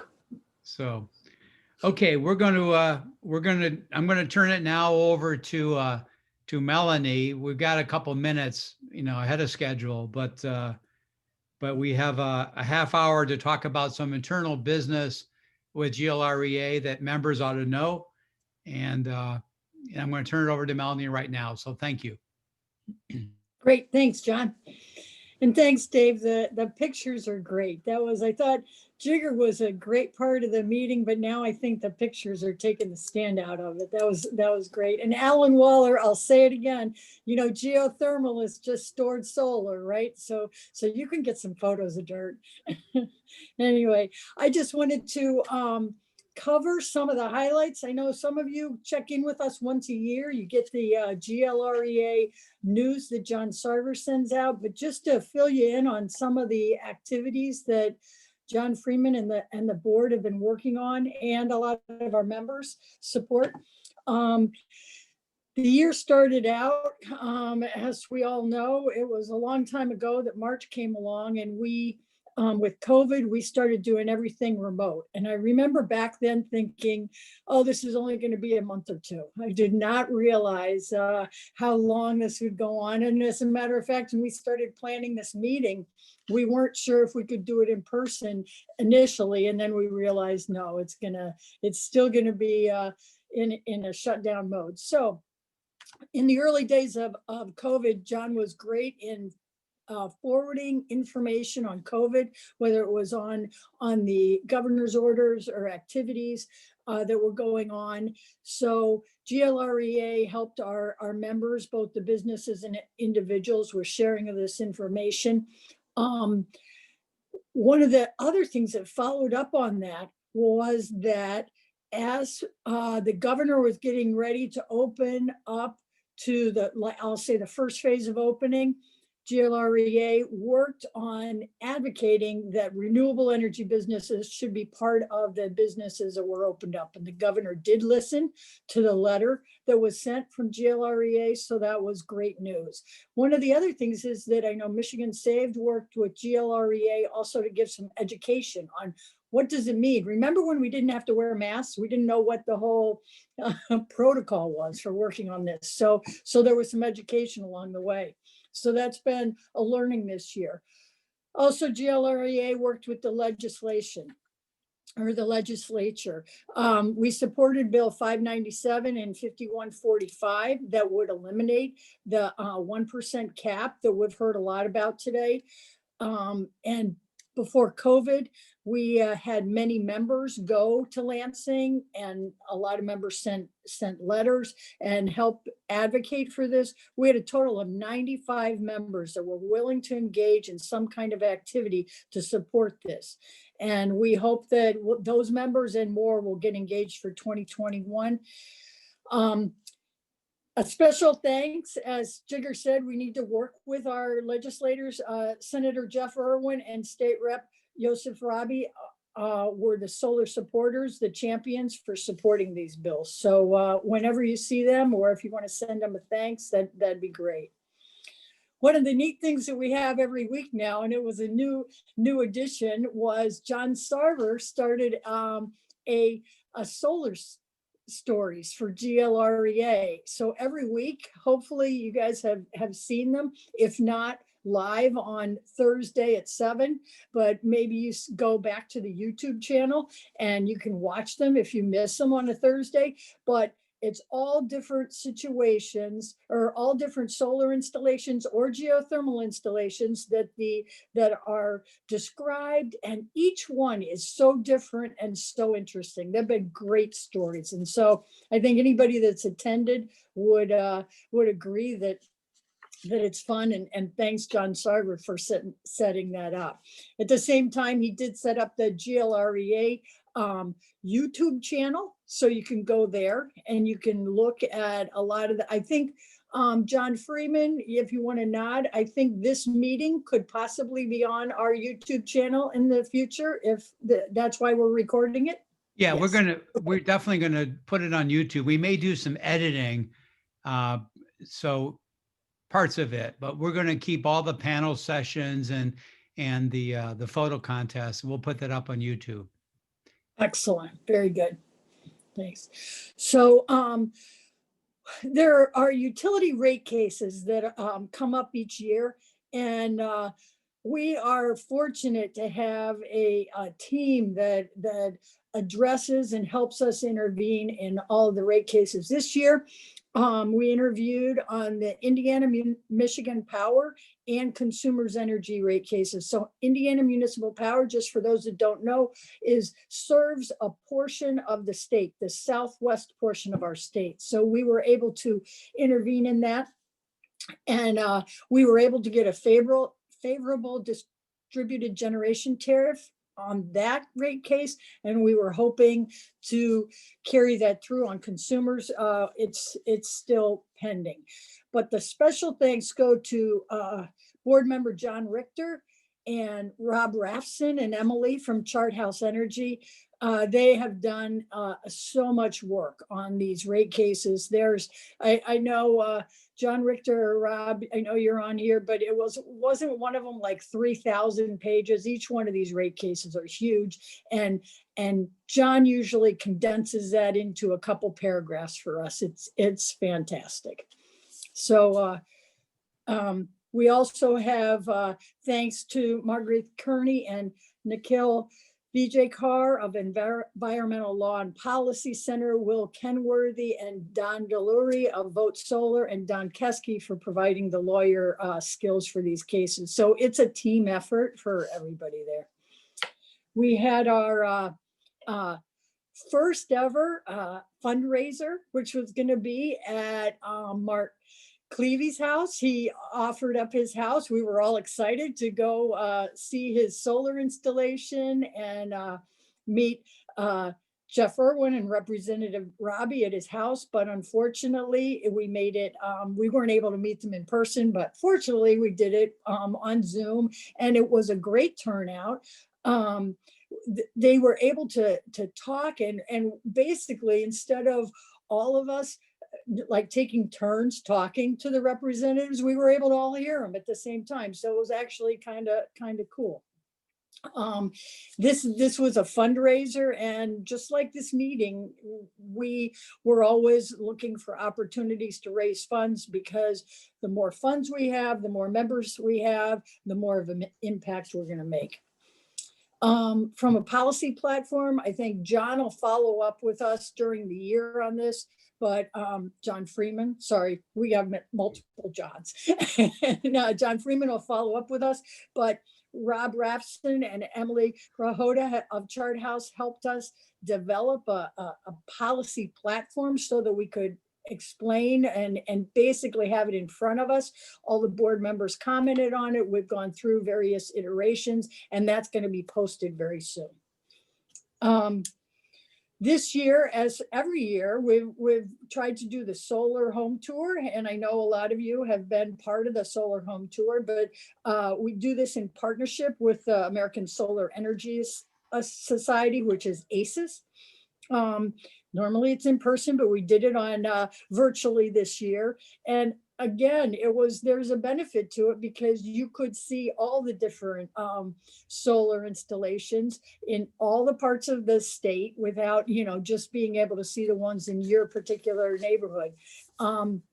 We had 12 different people make presentations, either from a company standpoint or from their personal standpoint. And everybody loved it. It was great. Again, things you can go back and look at. So we also had a residential net zero conference. So if you remember last year, we had two conferences. One was a commercial one that we hosted in Detroit, and one was a residential one that we hosted in Ann Arbor.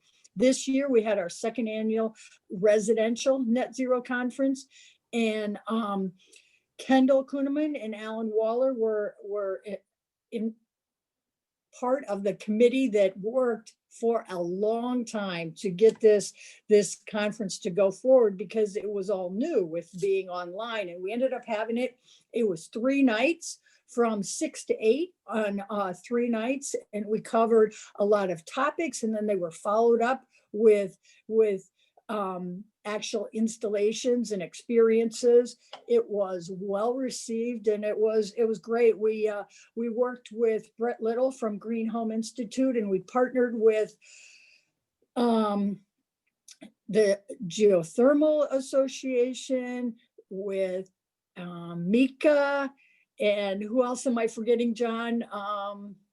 Michael Clement's architecture firm. Right. Mm-hmm. And actually the business school, right? The architecture from Michigan also. We had students involved with this one also, which was awesome. Yeah. Membership growth, we're continuing to grow, and you will all probably be hearing from John Freeman in the next short time, because he's working on a new actually, it's a new software to help us manage our memberships so that we're able to keep everyone current without over contacting them. So I think it'll be fantastic with us as we continue to grow. Then we have this year-end, year beginning meeting, which was different setups this time. We didn't have to get there early to set up chairs and tables and and get everybody and worry about the pizza lineup. So it's we were able to get great speakers that we probably wouldn't be able to get to because of the logistics of getting them in the area. So I think it's cool, and more to come this afternoon.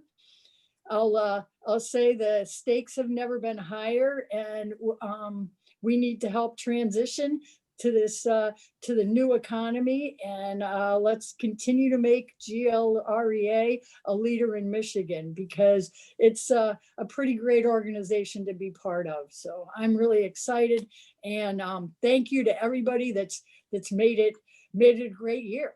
And I'll turn it over back to you, John, to look at next year. Thanks. Well, thank you very much, Melanie. But she forgot to acknowledge herself. She's reading from a memo that I typed up, which gives special recognition to Alan, Waller, and Kendall, but also gave special recognition to Melanie because she was very much a major partner in the Net Zero conference as well. And so her leadership was truly appreciated, as well as her leadership was appreciated throughout this whole year. And so it's been just wonderful. So now I want to talk about the 2021 work plan, because we're calling this meeting the year-end, year begin meeting, because this meeting serves twofold. One, to kind of give ourselves a pat on the back for all the great work we did in this year, 2020. And like I said a couple of times, this has been a challenging year. I think we all recognize that, all of us, our families, work-wise, the economy, our health, it's been a challenging year.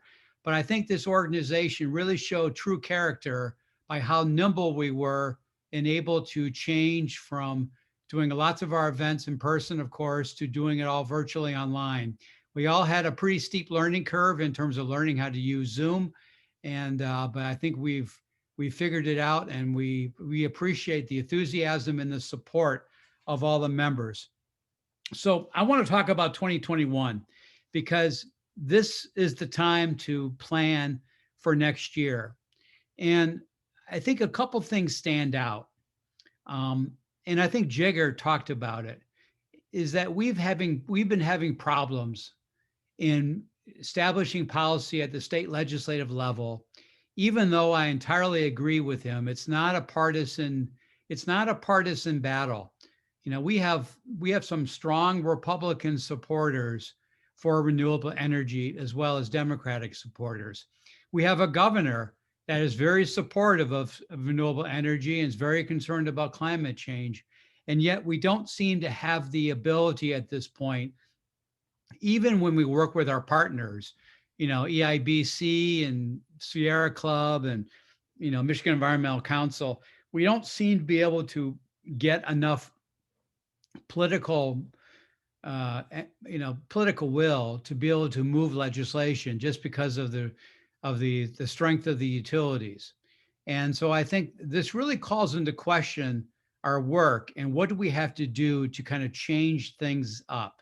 Because, the old classic definition of insanity is when you keep doing the same things over and over again and not getting any change in results. And so I've given a lot of thought to this. And, I've been doing this job now, I think going on my third or fourth year in this position. And I really think that we need to focus on what we need to do to build this organization so we can increase our political influence, as well as our ability to educate. This organization's always been very good at educating the public, but we need to broaden the scope of our efforts, as well as broaden our ability to influence policymakers, whether it's at the state, federal, even local levels. And so that really speaks to the need that we have to build this organization. And so I've laid out a work plan, which I will share with members once the board approves it. But my number one priority is to build the organization. We need to increase our membership. We need to increase our ability to get dues money in, because the dues money is frankly our main source of revenue for our budget.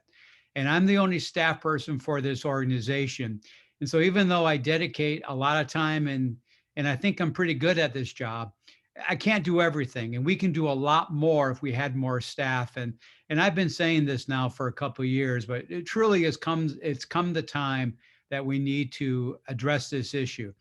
And so the best way to get more staff and to build a budget is to build a membership, but also to manage the membership better. And that's why I want to incorporate new software called Join It, where, and I'm going to give Ken Piers a shout out, because he approached me 4 or 5 months ago about wanting to give a monthly dues amount, more than the usual $30 a year. He wanted to give a certain amount every month. And he asked me, can we do this? And the short answer is we can't, unless we change some of our infrastructure. And so this Join It software, which frankly Brett Little uses for Green Home Institute, is a way I think that we will be able to systematize the collection of membership dues and be more efficient with my time, as well as a result of building up our budget. The other thing we're going to do in terms of building the organization is frankly to engage the membership.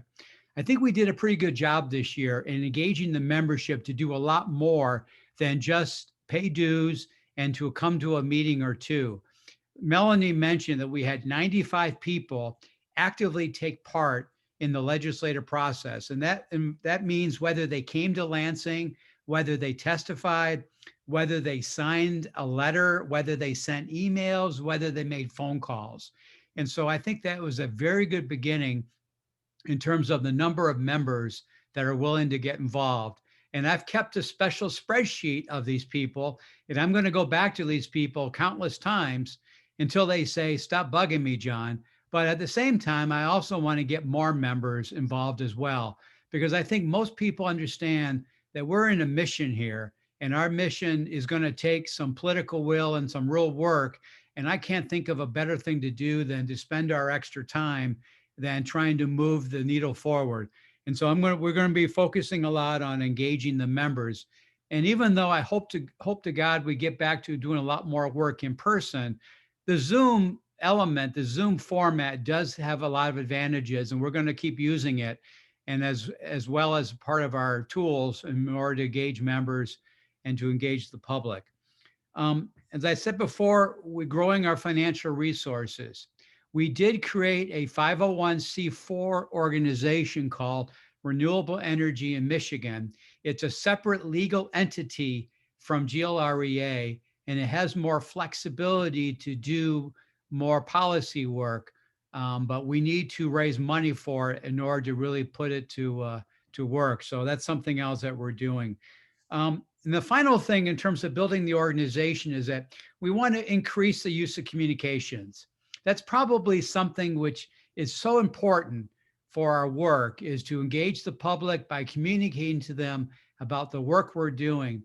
And this will also help attract more members as more people around the state of Michigan, and for that matter, around the country, hear about the Great Lakes Renewable Energy Association. We are, in fact, the oldest trade association in Michigan that's representing solar energy members and businesses, renewable energy businesses. But I don't think enough people really know about the work we do. And so we want to put more time and energy to increase our communications. This is going to be with the normal media, but also with social media. We do have a Facebook page for GLREA. We have the My Son Facebook page, which John Sarver supervises, and we have over 900 people that are on that Facebook page. And we also are now our Instagram, but we need to keep moving information out through all these various channels and to build up the organization's name ID, which will also increase our political influence for that matter. So that's priority number one. Priority number two, of course, is to enact new policies to support the expansion of renewable energy. And obviously we were not able to eliminate the cap, the 1% cap this year. We haven't been able to move community solar, even though the bill's been introduced. There was another piece of legislation that held one hearing about 1.5 years ago, and that is on the microgrid situation. We haven't been able to move that, and so we need to be able to move some of these policies in order to help support the expansion of solar energy. But the other thing, again, the reality is that if we're not able to utilize the legislature, then I think we need to figure out alternatives to addressing this problem. I think Alan O'Shea mentioned it early on about if there's a rock in the road, you either got to drill through it or go around it, And so, a couple of years ago, I was involved with a ballot initiative that put some pressure on the utilities. We may want to consider that again. We may want to consider local ballot initiatives to build up political pressure on legislators to support, supporting legislation at the state level. This is a tactic that other states have used where it's almost like creating advisory campaigns to build up the issue and build up the problem, and it generates pressure on the legislature to react to it. We also may want to frankly consider a corporate campaign. And what I mean by a corporate campaign is that it's a pretty common tactic where if there's certain institutions which are holding process up, you go right after them. And in this particular case, it's it's some of the utilities, DTE and frankly, consumers, they're good on a number of good things, but they're also not so good on some other things. And so maybe we need to focus specific attention on going after them and getting them to bow to the inevitable that they need to evolve as well in order to be supportive and voluntarily either recognize, not ignoring the 1% cap, or voluntarily willing to do on-bill financing, or voluntarily willing to engage in community solar activities with third-party developers. And then finally, the other tactic we may want to think about is a legal strategy. I get the clips all the time from efforts around the country, and filing lawsuits can sometimes be effective, because sometimes there are no good, legitimate reasons for holding back on new policies. And sometimes, frankly, they're in violation of the law, or they're new and they've never been challenged. And so we may want to think about using a legal strategy. And frankly, we have a new Supreme Court in Michigan that is much more progressive than the previous ones have. And so that opportunity, might present itself with a lot of options. The third area, of course, is the Public Service Commission. We've worked with the Public Service Commission for years. We've got good relations with the staff, and we particularly really appreciate everything Julie Baldwin does, and she's been a regular at our meetings, and she's on this today, and we appreciate everything she does. But we also appreciate the work that the public service commissioners themselves do. Sally Tallberg has been terrific. She's been very supportive of our work, and Dan Scripps has been very supportive. He'll be speaking this afternoon. Tremaine Phillips approached me a couple months ago and wanted to talk to me just one-on-one, just to get to know each other. And so I'm very encouraged by the work of the commission. And I think with this new makeup of the commission, I think we have more opportunities than ever before in trying to move policy through the regulatory infrastructure in order to support the expansion of renewable energy. The governor herself issued an executive order a month or so ago about reducing carbon pollution in Michigan, and she's called upon Dan Scripps and the Public Service Commission to help to achieve some of these goals. And so I think that there are opportunities there that haven't been there previously that we can take advantage of with the Public Service Commission. And finally, we're going to continue all of our various activities that we've done, the net zero events, the solar home tour, the annual meeting. And then, of course, we may want to come up with other activities that make a lot of sense. We may want to start talking with the munis and the co-ops more of a priority. We've talked about the importance of finance and trying to put together a finance event to talk about ways that we can make, loans more accessible to low and moderate income people. We want to work with our union partners more closely. We did some work on that a couple of years ago, but COVID kind of knocked that off the agenda this year. But we may want to get back to that in 2021. And finally, we want to work with our cities a little more closely as well. We've got great relations with City of Ann Arbor, Harbor Springs. We've got some ties with the City of Grand Rapids, and then we've got some members in Detroit that have worked with Detroit and Highland Park as well. So we may want to work closely with cities. And then finally, the last thing I want to acknowledge is something that Mark Clevey is going to be doing, is that Melanie talked about how Solar Stories has been a terrific success. But Mark Clevey is also going to be launching a new variation of Solar Stories, where he's going to be talking about bringing on guests to talk about other matters related to renewable energy. So we're going to try and do about 4 solar stories a month. And one out of those 4 will be something along the lines of a policy matter or other aspects of solar that will be a little bit different than just a solar story about a particular installation. I don't know if anyone was on the Solar Stories Thursday night, but we had a Professor Lund from the Michigan State University do a terrific job. And that might be a kind of a classic example of the kind of people that Mark may be having. And so we're really excited about this in 2021, and we appreciate all the leadership that Mark has done to put this together.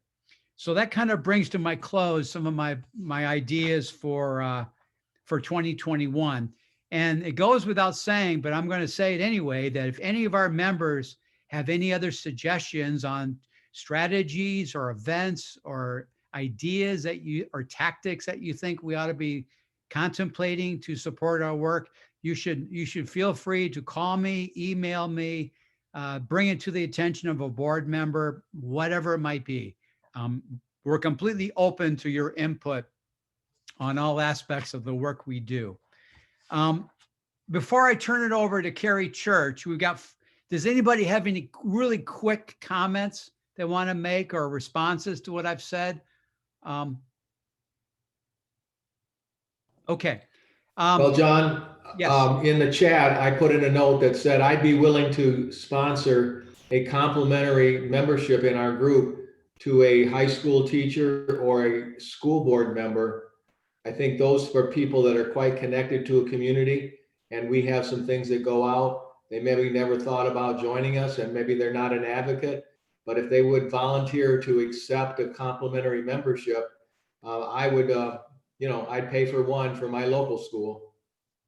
That sounds great, Lee. It's a great comment. And the other thing that you inadvertently have brought up is something which I should have brought up as well, is that there was a comment by previously about we need to get more diverse in terms of the makeup of this organization.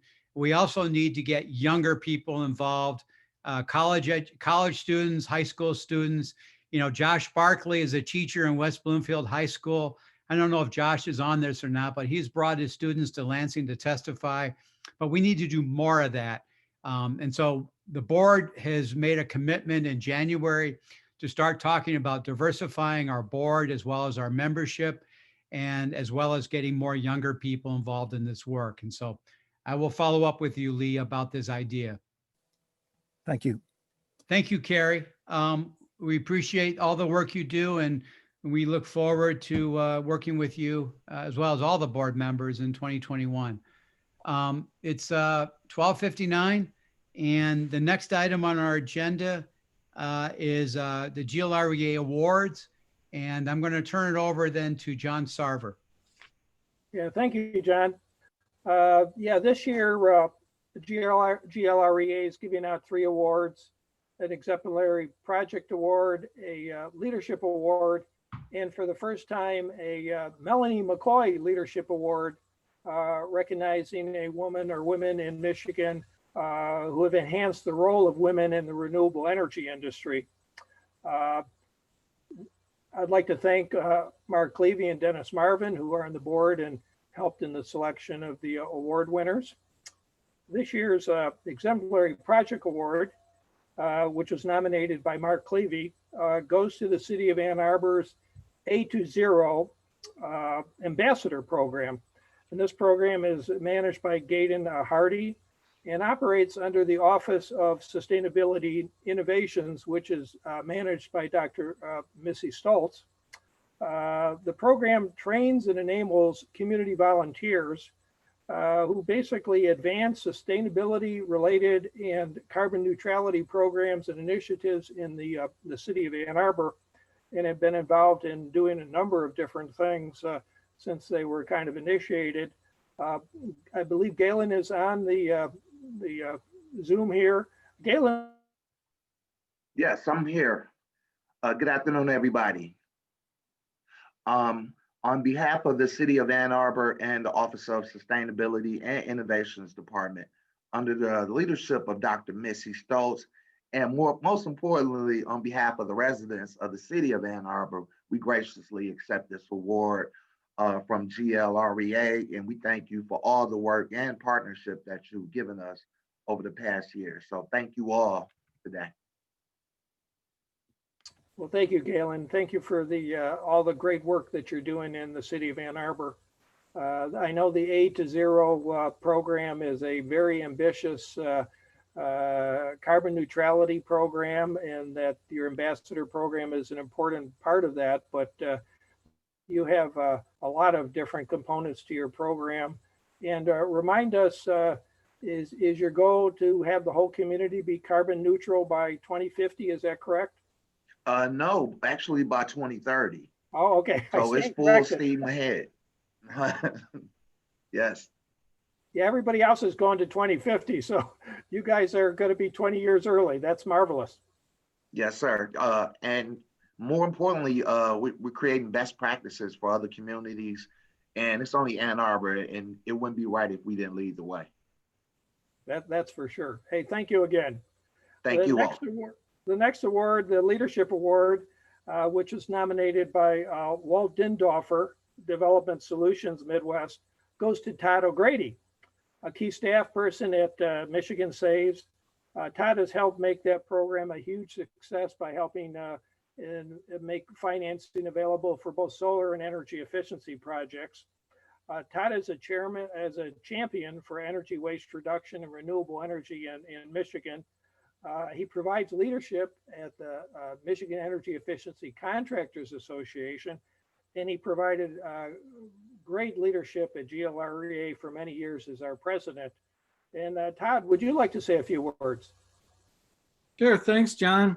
Nice to see everyone and all your beautiful faces. You too, Alan. I just want to say thank you. This means a lot, especially from so many people that I respect and really admire. And I was thinking, John Freeman was talking about wanting to collect dues. I think next year maybe just give out 500 leadership awards, because I didn't even check the amount. I rushed in to make sure wanted to pay my dues for today. So, and of course, John, no one can say no to you, Mr. Sarver. So thank you, everybody. Thank you, Todd. Yeah, we were hoping that Todd would be president for life at GLREA, but at some point he kind of moved on. I think he was president for 3 years at GLREA, and I know he's been a key person kind of supporting MICA, the Michigan Energy Efficiency Contractors Association. Groups like MICA, GLREA, and obviously Michigan Saves is major contributors to kind of advancing our goals toward a carbon neutral economy. Well, so thanks, now I got moved out. I got booted when you guys started the youth movement, 5 or 6 years ago. And, they replaced me with Pat O'Boyle, who's terrific. And, Ken Zabara is excellent. And Melanie McCoy, who, is still going strong. So I accepted getting booted for the youth movement. I'm good. Well, that brings me up to, that's perfect segue. Next, Melanie McCoy is going to, our president, as you know, is going to appropriately present the Melanie McCoy Leadership Award. Melanie? Thanks, John. Thanks, Todd. I'm going to go off script here for a second. And I am not part of that youth movement, but thank you. So 40 years ago, when I graduated as an engineer, I was one of the few women, and I will echo the sentiments of the comment earlier that it'd be great to grow some diversity on these little squares around us. We have a couple, but the more you expose young women to this, I'm just gonna say it is amazing how I became an engineer because I knew it existed. There's so many people that don't know the different fields that they can go into. So if everybody on this call could reach out to some young woman in the next month or two, it would be great. You'll change their lives. So I'm off script on that. And we wouldn't have a Melanie Mccoy Award if we didn't have this outstanding awardee that I'm going to present to. So I'm privileged to have such an auspicious award named after me, which is given to those women who, through their outstanding leadership, accomplishments, and contributions, have significantly enhanced the role of women in the rapidly growing field of renewable energy in Michigan. Nominated by Mark Clevey, GLREA Vice President, it is my sincere honor to present the 2020 Melanie McCoy Leadership Award to Julie Baldwin, Manager, Renewable Energy Section, Electric Reliability Division, Michigan Public Service Commission. So congrats, Julie. And I will say, there are positions of power and positions of influence, but it's the individual that's there. It makes all the difference who an individual is there. We know, we've all seen it when a new person comes in, but it's important on the individual. And this is you, Julie. Throughout your long career, Julie has steadfastly protected, nurtured, and enabled renewable energy in Michigan. Those of you who have had the privilege of working with Julie on renewable energy issues know that she has earned the respect and admiration of everyone involved with her honesty, integrity, grit, courage, leadership, commitment, professionalism, and outstanding work. We all owe her a debt of gratitude. Thank you, Julie. Thank you so much. You're there supporting us every year. You've always given us the good and the bad, but delivered it with professionalism. So congrats. Melanie and GLREA, thank you so much. I appreciate being selected for this Melanie McCoy Leadership Award. I'm actually feeling a little emotional. Melanie, you said a lot of nice things. I want to say that I've had the pleasure of knowing you, Melanie, for about 20 years. Yeah. And I know some of the major things that you've accomplished, and you've always had a smile and a kind word for me anytime I've seen you, and I've been inspired by you. So thank you for that. And thank you.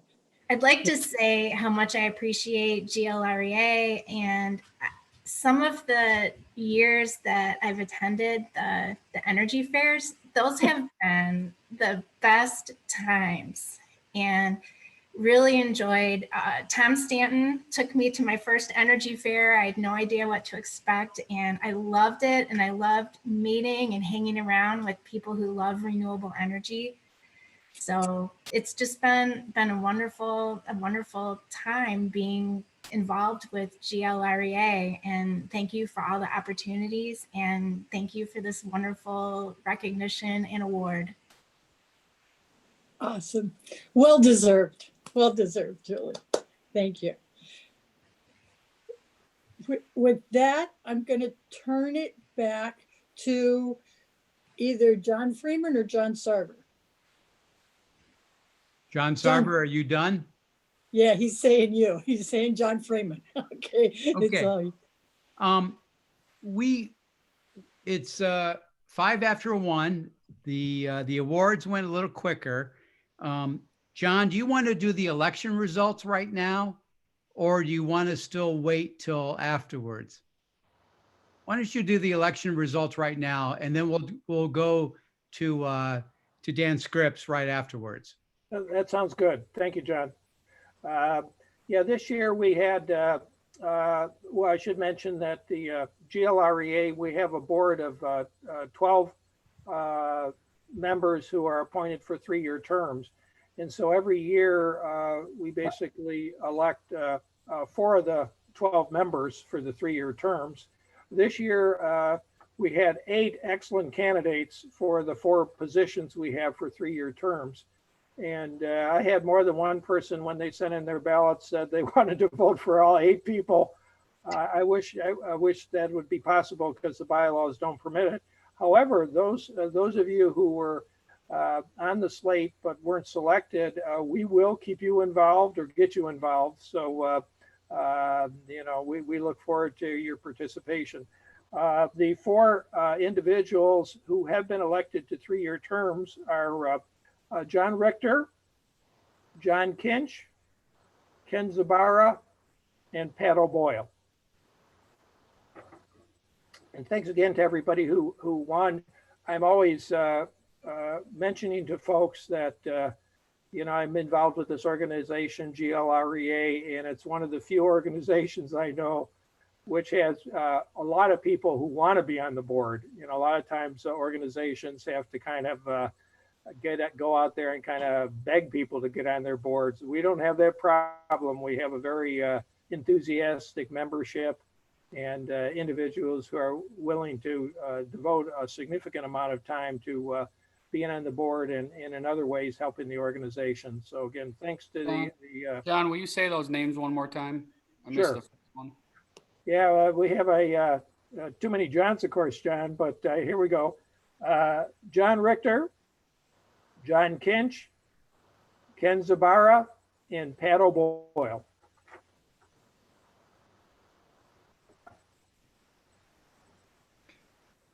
Okay, so I'm just going to say one funny story, and then we're going to go to John Richter.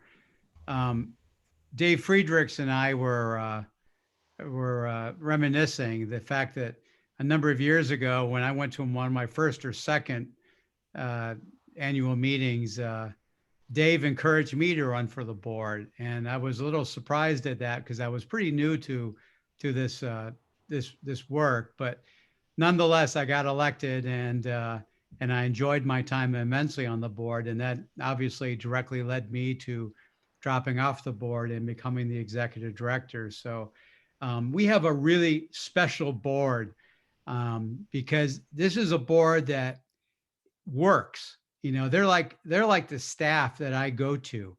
I mean, everybody on the board is engaged in one way or another with helping me do this job and to promote the mission of this organization. And so it's really a special feeling because, as I'm sure most of you know, most boards just come once a month and kind of make sure things are going well. They don't really do a lot of day-to-day work, but that's not the case with this board. And so I'm really pleased and honored to be the executive director and to work with this board. And I'm looking forward to working with the board in 2021. Okay, we're a little ahead of schedule, but I don't think that's bad. Dan Scripps, the chairman of the Public Service Commission, is actually on already. And so why don't we immediately go to that? And I'm going to turn it over to John Richter, whom I think has been said earlier today. I'm going to say it again. You know, he and Rob Rafson have been, you know, engaged and invested countless hours, and Emily as well, and Ken Zabara to some degree, have invested countless hours in working on these rate cases with the Public Service Commission. And I don't have enough hours of the day to do all the work that needs to be done. I've said that as well. And so that's why the role that John and Rob and Emily have played has been so incredibly important. And you know, John and Rob, they write testimony, they speak, and basically they will do whatever needs to be done to help represent this organization with the Public Service Commission and with our workings with the staff, as well as the various utilities. So I think it's just fantastic. And I want to thank John and Rob and Emily for doing this. And so with that, I'm going to turn it to John Richter, and then he will carry on. Thank you, John. It is my privilege today to introduce our keynote speaker, Dan Scripps. Dan was appointed by Governor Whitmer to the Michigan Public Service Commission in February of 2019 and was designated as chair in July of this year. He also serves on the Upper Peninsula Energy Task Force and Michigan Dam Safety Task Force. Mr. Scripps is a member of the Board of Directors of the National Association of Regulatory Utility Commissioners and also serves on the Executive Committee of the Organization of MISO States, that's our RTO, and he is a past president and the current secretary of the Mid-America Regulatory Conference. Mr. Scripps has a long history of public service and nonprofit work on energy issues, including one term in the Michigan House of Representatives, and his work with the Energy Foundation, where he coordinated policy and grant-making strategies in the Midwest and Plains and led efforts to double regional grant-making to groups engaged in equity-oriented climate and energy work. He previously served as the president of the Michigan Energy Innovation Business Council, which is a great organization, where he led efforts to expand deployment of advanced energy resources in Michigan, and as vice president with Advanced Energy Economy, focusing on energy finance. As an attorney, Mr. Scripps practiced law in the Washington, D.C. office of Latham & Watkins, LLP, advising regulated utilities, project developers, and financial institutions on cutting-edge domestic and international energy projects. Mr. Scripps is a graduate of Alma College and a 2005 honors graduate of the University of Michigan Law School. He lives with his family in northern Michigan. He will be speaking to us today about the role of the regulatory process and the future growth of renewable energy in Michigan. Please welcome Dan Scripps. Thanks, John, and thanks, John, and thanks, John. And thanks to all of you at GLREA for having me today. It's great to be among friends. I see Alan O'Shea, who's up in the top row, as he should be for everything in my mind. And just to be among so many folks that were our relationships, and I think I can say friendship goes back so many years. It really is an honor to be with you today and to help you celebrate all the great work that GLREA has done over the last year and is positioned to do going forward.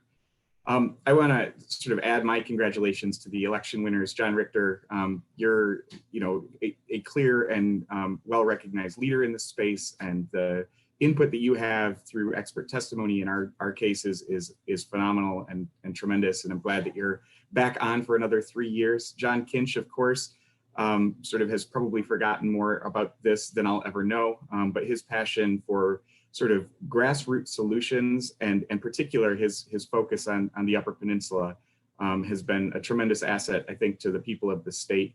Pat O'Boyle, Ken Zabara, again, your continued leadership in this space, I'm glad it's recognized. I'm glad you're going to be in place to help continue to shape GLREA's engagement in the energy discussion. It's a tremendously important element of it, and I'm glad that you're going from sort of strength to strength.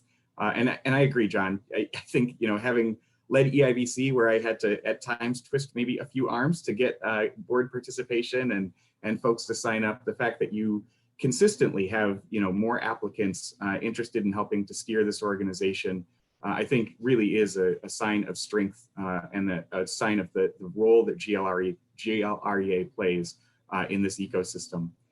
I want to start, as I probably should have started, with some disclaimers that I always have to get out of the way. I am a member of the commission, but I am only one of 3 commissioners. I can't speak necessarily for the commission. The commission speaks through our orders. And then probably most importantly right now, I can't talk on open cases. And so I know, we've got at least one that you're pretty interested in and that will be up for decision later this month in terms of the consumer's energy rate case. And so I can't speak to it. I can't even have you speak to me about it, which is an odd thing, but I just want to sort of get that out of the way. And then before I dive into sort of the heart of my remarks, I want to congratulate the award winners as well. The A20 project, I think, is just another example of Ann Arbor pointing the way forward and outline, the Michigan now under the governor has a target of getting to net zero by 2050. And Ann Arbor says, we see you and we'll raise you 20 years as usual. So it's a fantastic, ambitious target. And if there's a place that will make it happen and show us all how to make it happen at scale, it's Ann Arbor. Todd O'Grady has been just such a, I mean, he's a doer, and he has a hard time saying no, which is to all of our benefit. I've got my Michigan Saves water bottle for the 10th anniversary coming up later this week. And, I will say I'm sitting in a converted garage that is now a very comfortable playroom with a mini split about 6 feet away from me. And we've done basement ceiling and window upgrades and all sorts of other things, all financed with Michigan Saves loans. And that's just what he does between 9 to 5 with his professional hat on. And we all know the lengths that he goes to volunteer with groups like GLREA and MICA and others to help make sure that they continue to be strong. And Julie Baldwin, she got emotional. I got emotional. She is absolutely just one of my heroes in this space. And I think, when I look at where we've come since 2008 and the passage of Public Act 295, I mean, she was on the ground implementing that right from the beginning. I don't think she ever said no when I asked her if she'd come speak to members at EIBC. I know the experience at GLREA has been the same. She's been the go-to person at the commission on renewable energy issues from the beginning. And she, along with other leaders in our staff, and I particularly highlight John Sarver, have built the framework that we and future commissioners have the honor of stewarding. And it's a good framework, and it continues to get better. And so, I congratulate you, Julie. You are just one of my heroes. And I would also say it's entirely appropriate that you're being recognized as a woman leader with the Melanie Mccoy Award, because, I'll just say 4 of the 5 people, the professionals, the staff professionals in our renewable energy section are women. And Julie is a mentor to those employees and to women employees across the commission, is a confidant and a friend. And I can't imagine anybody more deserving of this award. So congratulations and thank you for all that you do. So 2020 has been an interesting year at the commission, of course, and in all of your lives as well. And I want to walk through some of the things that we've done in terms of, the work that we've tried to do and where we are in terms of the regulatory framework, not straying too far from what I was asked to talk about. And then, go from there into sort of where we go from here. Obviously the story of this year is COVID, and it has posed a number of challenges that, were in some ways totally unexpected. And I would say, I want to highlight the work of our staff. We moved, I can remember Friday, the 13th of March, we were essentially all in the office. Monday, the 16th of March, we were entirely out of the office. And to do that for 170 employees over a weekend, and the commission has been up till now a very in-person Monday to Friday, 9 to 5 organization. But our staff have shown great flexibility and professionalism in dealing with these changes. We've continued to do the work that we're charged to do under law and for the people of Michigan, and to do it at a very high level. And I want to commend our staff for that. I think one of the things that we also recognized is, and the governor did as well, was the importance of maintaining our critical infrastructure during this time. And so I was asked to help convene folks from across the critical infrastructure sector, not only energy and telecommunications, the sort of heart of what we do at the commission, but also wastewater, drinking water, food and agriculture, transportation, sort of the range of sectors that we need to make sure are there and helping to keep Michigan moving, even sort of as we sort of, at the beginning at least, sort of really hunkered down. I'm proud that we were able to get a number of pieces in place to sort of recognize, in particular, speaking to this group, recognition of solar installers and energy efficiency contractors as essential workers. It didn't happen right away. I know it didn't happen as quickly as a lot of people would like, but within a matter of weeks, I think we were able to get folks authorized to go back to work. But I'm also keenly aware that this pandemic has hit a lot of workers hard, a lot of small businesses like those that make up GLREA really, really hard. And we're sort of keenly aware of that and thinking of strategies that as we round the corner in 2021, how do we make sure that we're sort of thinking about those who have been impacted the most? And I think Michigan has, for the last several years, taken great pride in having more clean energy workers, according to the Midwest Clean Jobs Report, than any other state in the Midwest, one of the top ranking states in the country. But the downside of that in a year like 2020 is that this is, we've also seen that those sectors hit disproportionately hard, and we've lost as many jobs, I think, as any state in the country in the clean energy workforce. And I know for a lot of you that has made really difficult decisions in terms of being able to keep on your employees and to maintain projects. And so I want to recognize that and say that, it's also on our radar, and we're thinking about strategies that how we can partner with you as we move into 2021, get past this pandemic, and hopefully get you and your teams back to work in a real way. So, but beyond COVID, and there's been, an endless amount of work associated just with that, it seems, but it's also been just a tremendously busy year in other ways. We, I think for the first time in a number of years, have had rate cases for DTE gas, DTE electric, and both gas and electric rate cases for consumers. It's not usual that, the four largest energy companies are all in at the same time, and to do that from home essentially and work through how to deal with remote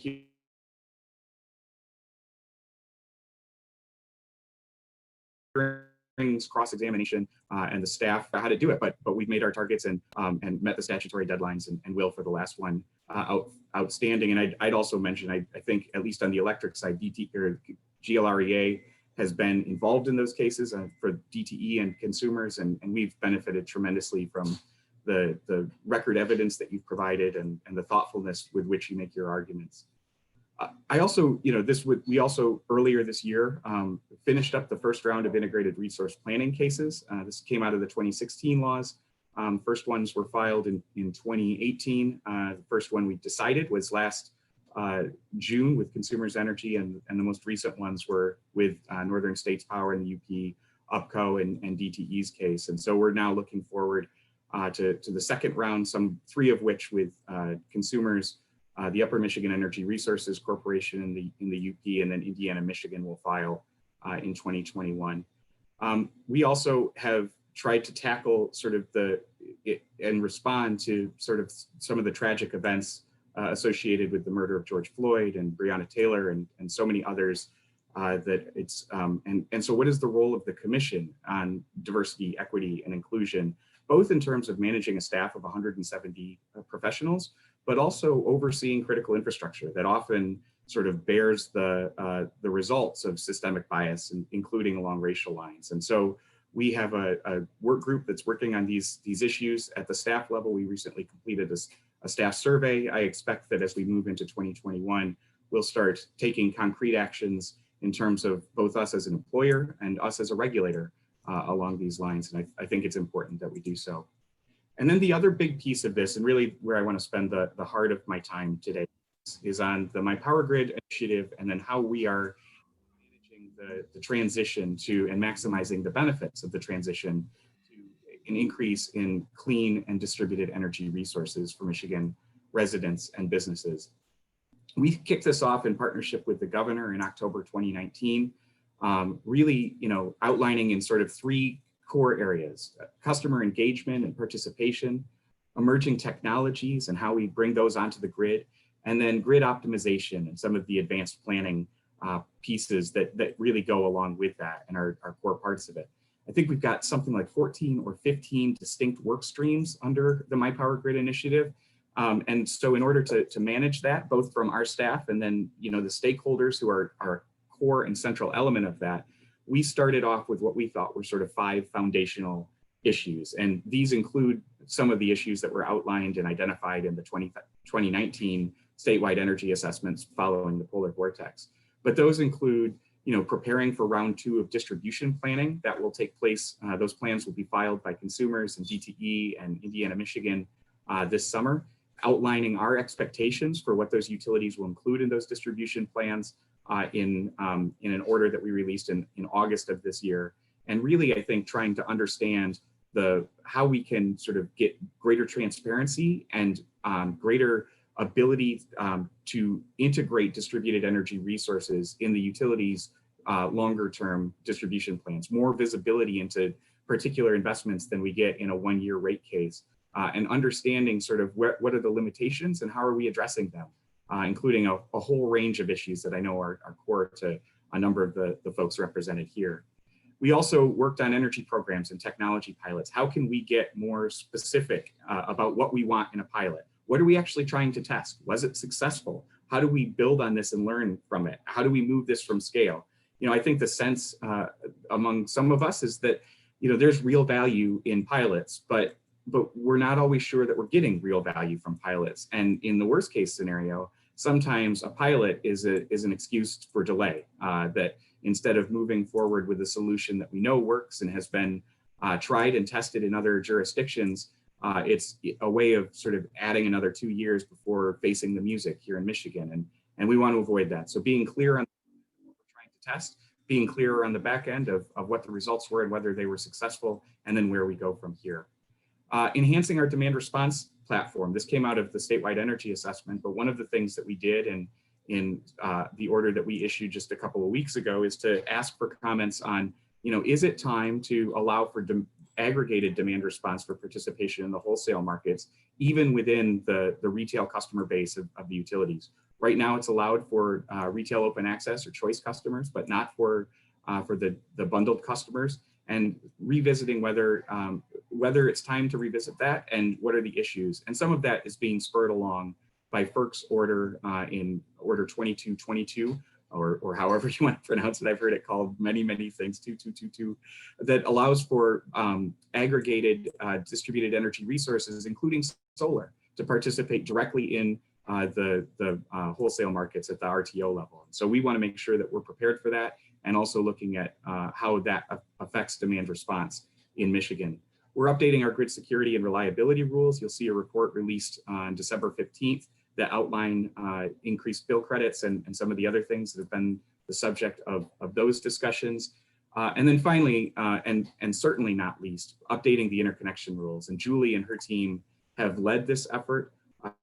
I know have engaged directly with a lot of you in terms of how do we make sure that we are, in particular for smaller systems, but also systems of all sizes, streamlining the process, accelerating the process, not allowing it to bog down, so that the projects that you're developing can be interconnected in a reasonable time and a reasonable expense to the grid. And we are I think they've finished their work. We are in the process of going through the many reviews associated with rulemaking, but we'll kick off that in a formal way early in 2021. So that was the first batch of work. Even as we're finishing up that work, we've also kicked off a number of actions under round 2, including a competitive bidding work group. The staff is in the process of developing a straw proposal in terms of how competitive bidding for utility acquisitions and PPA arrangements is going to work going forward with greater independence, so that it is a process that is open and transparent. And I want to really highlight the efforts of Sally Talberg on this. She's partnering with the staff on this, and I think her contributions, even in her last couple of months here at the commission, are proving to be invaluable and setting us up well in terms of making sure that we're modernizing that framework consistent with some of the best practices that we've seen in other states. We also launched a new technologies and business models work group, and that I think has direct relevance to a number of the folks here today in terms of looking at things like community solar. What are the barriers? What are the opportunities? How do we evaluate different ownership structures, whether it's in front of the meter or behind the meter, storage and electric vehicles? So there's a lot of work that's going to go on in that, and that first meeting will start in January, but we released an order, I think in October, outlining our expectations for that. And that work is being led by Dr. Joy Wong on the staff, who's just a tremendous young woman leader who's plugging in and proving to sort of run rings around a lot of us who well, I'll just say that she's done a great job in the work, and I think she will ably lead this effort as well. We also have, at the request of the Senate, we will be conducting a rate design study for distributed generation resources. This was something that came out of the legislation that was being considered in terms of potentially raising or eliminating the cap on distributed generation. I know there are ongoing questions on sort of the impact more broadly. And I think, I want to make sure that we are providing lawmakers with the resources they have in terms of what concerns are real and what concerns may be overstated in this space. And what does best practice look like around the country, and how might it be applied to Michigan as we think about going forward? So we'll be doing that. We have to turn that study in by October 31st of next year. We will have some initial meetings early in the year. There will be an opportunity for input all along the way, and also a chance for feedback once the initial study is being done. We're finalizing agreements with a partner, an outside partner from the commission. Obviously, our staff will be involved, but it won't just be a staff report on this one. And so more to come on that issue. And then finally, in phase 2, continued work on the advanced planning work group. And a lot of this is sort of building off the distribution planning work from phase 1, and also aligning integrated resource planning, transmission planning, and distribution planning as we look to the future. You know, what was interesting in some of the initial IRPs, and I'd highlight the consumer's IRP in particular, is that the actual costs that were eligible for pre-approval in the first 3 years were largely on the distribution side. It was energy waste reduction or energy efficiency, conservation, voltage regulation, and demand response. And you know, as we think about that, we need sort of not only greater transparency in the distribution planning process, just like we do on the resource planning process, but also better alignment between those two. And so consumers in particular will be filing their IRP and distribution plan at about the same time. And so it will we'll go from there in terms of trying to make sure that there's better transparency and alignment between those different planning processes, and also recognizing that transmission planning is largely done at the MISO and RTO level. And so how do we understand how those efforts work? You know, one of the frustrations I think that we saw in the first round of the integrated resource planning process was that, you know, maybe transmission wasn't as fully accounted for based on business model and jurisdictional issues.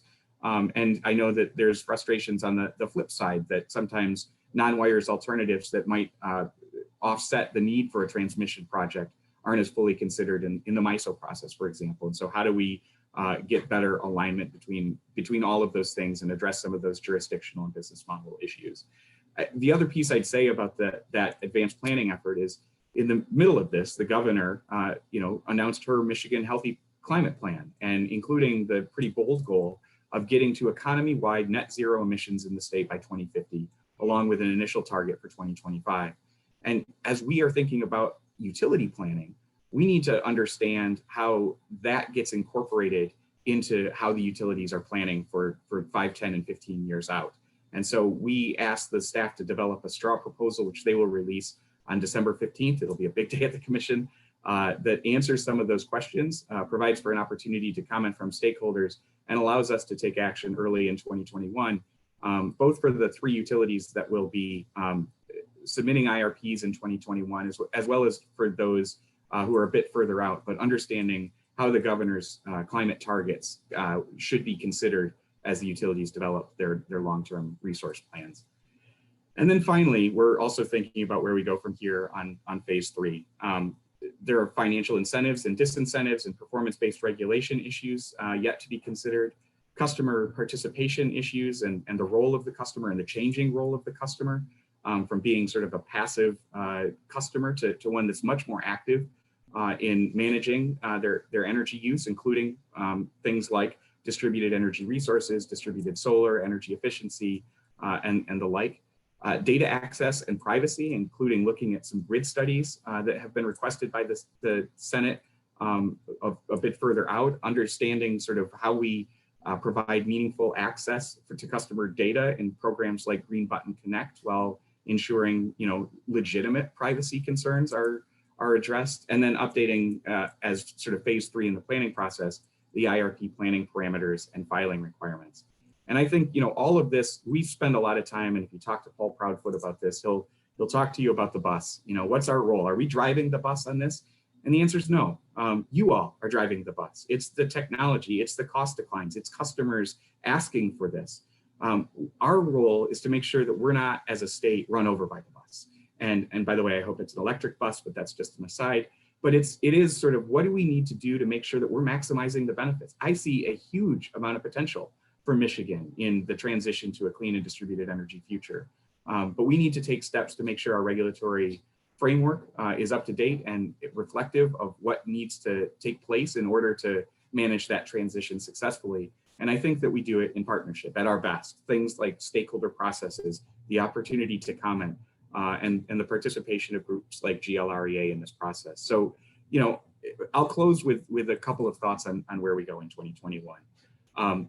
So one of the things is continuing the work, and the effort or the focus of the My Power Grid initiative is not on fancy reports. It's not on studies. It's not trying to be thought leaders in this space. It is on action. It is how do we modernize our regulatory framework in real ways to account for this transition to clean and distributed energy resources. That's things like updating our interconnection rules, having in place guidance for what we expect from utilities on distribution planning, making sure that we're setting in place the rules and procedures that allow us to do our job. But it is on action. It's not reports. I think at the end of this, when we look back, I'll be happy if we've then taken steps so that we have in place an updated and modernized regulatory framework that is reflective and anticipatory of the trends that we're seeing in the energy space. If it's nothing more than a couple of reports and maybe some kudos from national groups, I will be tremendously disappointed. And I think that feeling and that focus on action is shared universally across our staff. So that's one of the big things, is continuing to roll this out, doing the formal rulemaking on interconnection rules, working through the distribution plans as they're filed, and so on. The second thing is, the change is the only constant in commission life. And so we've got, Sally Tallberg has been a tremendous leader and friend on a range of issues associated with this shift. The My Power Grid initiative was her idea, but we've all worked on it in partnership. But she's leaving at the end of the year and is headed to a board position with the Energy Reliability Corporation of Texas, or ERCOT, the RTO or grid manager there. But she'll still be in Michigan, and I hope to use her expertise and certainly to continue to further our friendship. But it means that we'll have a commissioner. And so I would expect that would be, announced after Sally departs, but that will change. I mean, it's a group of three, and I think every iteration has looked a little different, but I will say that when you look at the individuals that this governor has appointed across state government, I think she's consistently made good choices, maybe me being the exception. But I would expect nothing less sort of going forward, and I'm excited to work with whoever the governor chooses. And then finally, I think there's obviously a very real debate at the legislature around the future of distributed generation, including the fact that, as we know from consumers filing, they are now at their cap for at least category 1, I believe maybe category 2 as well. They've said that they are considering voluntarily increasing that cap or doubling it in the same way that UPCO did. We know that UPCO hit their first cap a while ago and then voluntarily agreed to double it again. And now, at least for category 1, they're very close to hitting that increased cap as well. And that DTE still has some room, but is sort of continuing to inch closer. And so I think there's a real discussion to be had in the year on what the future of that is. It is obviously a legislative or a statutory cap. And so there's I think input that we can provide and input that we have provided. We have said publicly in our testimony to the legislature that there is no engineering basis for the cap, that there may be a cost concern or a loss of revenue associated with the cap, but the engineering issues in the addition of distributed energy resources are dealt with through the interconnection process. Our process is robust, and as I've mentioned, it's being updated, and I think it is well equipped to handle any and all increases in distributed energy resources. It's not an engineering problem. And so as the legislature sort of continues to look at this issue, we will continue to participate and offer our expertise and perspectives. I think the rate design study may help to answer some lingering questions on cross-subsidization and sort of the utilization of fixed charges as a way of recouping lost revenues or potential lost revenues. But I continue to see that to be something, and getting past the rate case and the DTE or in the consumers instance later this month, and with DTE agreeing to not file till at least March 1st, we are out of both major electric cases, and I think we can have conversations with them as well in terms of the future of this. And so I expect that will be another high priority issue on our list to tackle as we move into 2021. So With that, I want to leave time for questions. I have talked for a long time. I've more than made up probably for the fact that I got to go on early. But it's been a busy year at the Commission. 2021, I mean, I think we'll have all 4 major utilities and probably then some also file. We've got the Enbridge Line 5 case, of course. We've got securitization cases and a number of other things on our plate, along with continuing to work and then to execute on the My Power Grid initiative and a number of initiatives. So I don't think that we will lack for things to do, but I want to close with where I started, and that is to thank GLREA for your active participation at the Commission, in the legislature, and in the public debate around this, and more than anything, for the work that you do in your communities. I think the idea of solar contagion is real, that each time one of your companies installs a solar system on somebody's roof, it makes everybody who lives on that street, on that block, in that community, a little more likely to install a solar system of their own. And that, I think will continue to accelerate. And I want to make sure at the Commission that we've got the tools and the framework to be ready for it. So with that, I'll close and say thanks again for having me. Dan, thank you so much. That was an inspiring presentation there. So I've got a question for you that I've gotten a couple of texts here, and I'm sure is on the top of the minds of a lot of people, right? Many of the members that we have here today are running solar installation companies, and therefore how their customers get compensated for outflow is critically important to them. And I understand there's great limitations about what we can talk about here. So as you said, the statute inserted the cap on mandatory participation by the utilities in a net metering or DG arrangement. What do you see as kind of the post-cap world? And I don't mean the elimination of the cap. We're working for that in the legislature, all right? But assuming for the moment that doesn't happen, as these utilities hit their caps, what exactly happens to customers generating outflow at that point? I think it's an open question, and that's the terrifying answer. Is I don't know that we've got a great framework in place. I mean, I've heard things that I don't think that we've got a great framework in place, and we'll see whether consumers sort of follows through on their thought to on their consideration of doubling their cap when they get to it.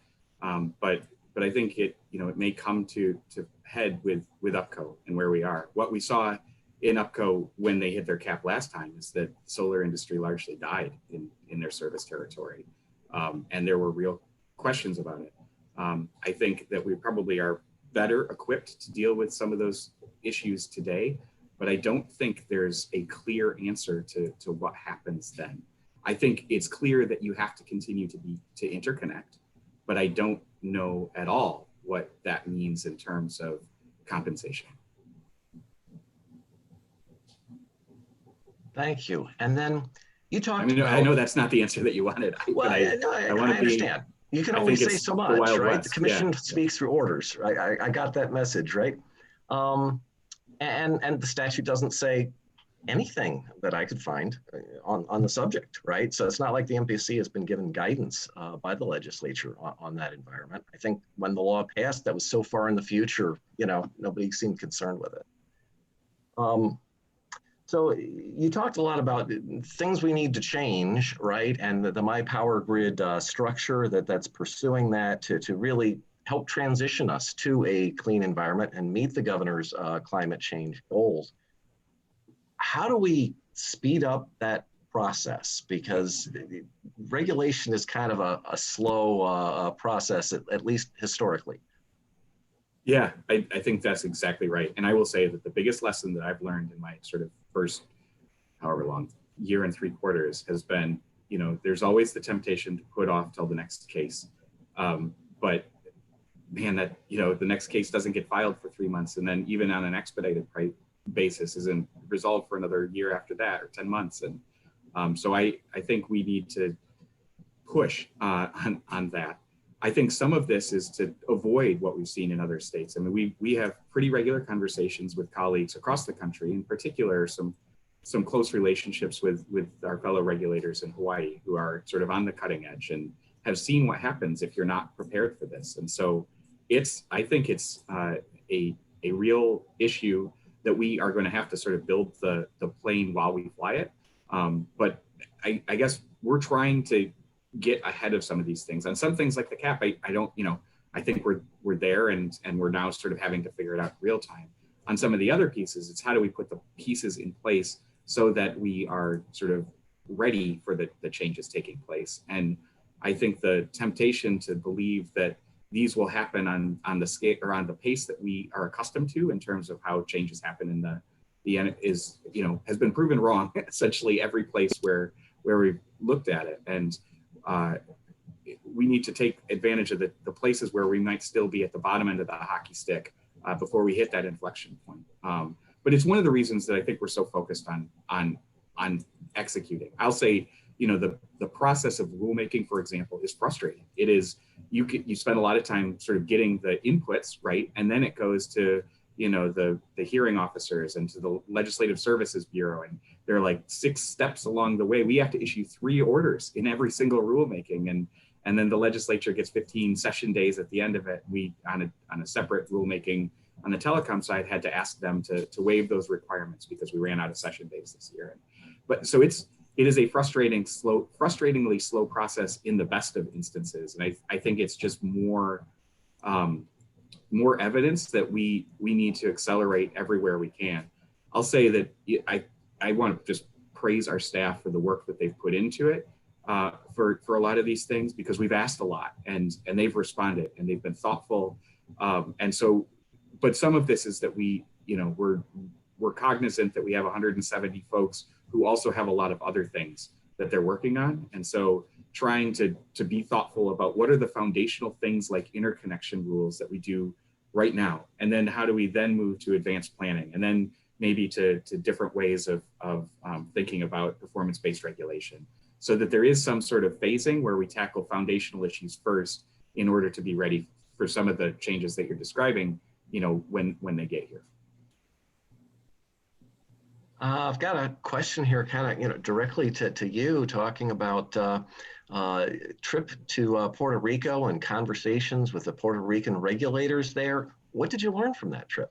Yeah, I mean, it's funny how far out in front of a lot of us some of these island places are, Puerto Rico, Hawaii, and they've had to sort of get their arms around this from a reliability perspective, from a resiliency perspective, and those have been really useful conversations. So those, when you look at the IRP that was recently filed, and then ultimately, I think there were a number of changes that were appended to it from the Puerto Rican Energy Board or Bureau, that they are sort of pushing harder on distributed energy resources, including most notably solar and storage in the utility plans, to make sure that the next time a hurricane comes, and it's when, it's not if, that they are much better positioned than they were a couple of years ago.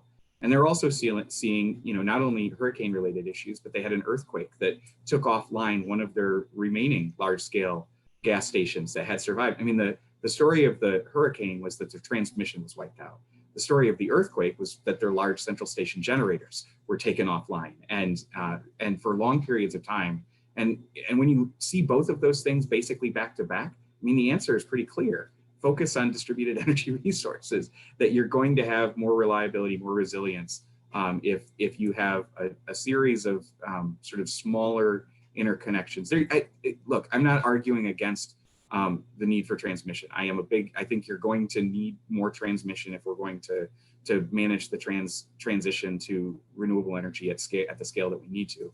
But it's a both and argument on distributed energy resources and microgrids and some of the other things. And so, storage, microgrids, all of those things are being looked at in the New Technologies and Business Models group that will have its first meeting early next year. I think it's in January. And some of the other issues on advanced planning, including sort of looking at the value of resource diversity and resilience, are also being teed up in the advanced planning and integration of planning process work group that's ongoing. So those are 2 places where we're trying to get our heads around it. But Puerto Rico and Hawaii are sending us postcards from the future, and I think we don't have the luxury of time, but we're not in the same place they are. And so I think it's incumbent on us to take advantage advantage of those lessons and think about how they apply to the Michigan context so that we're ready when we begin facing the same issues that they've already faced. I love the saying, the future's already here. It's just not evenly distributed. Yes.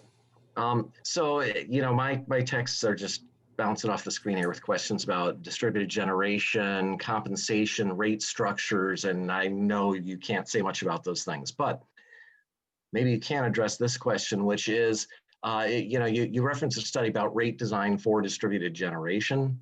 And, of course, in Minnesota, they had the value of solar study, which then became kind of foundational to their regulation of DG. Where do you see kind of the value of solar, if I can use that phrase generally, work its way into the regulatory process?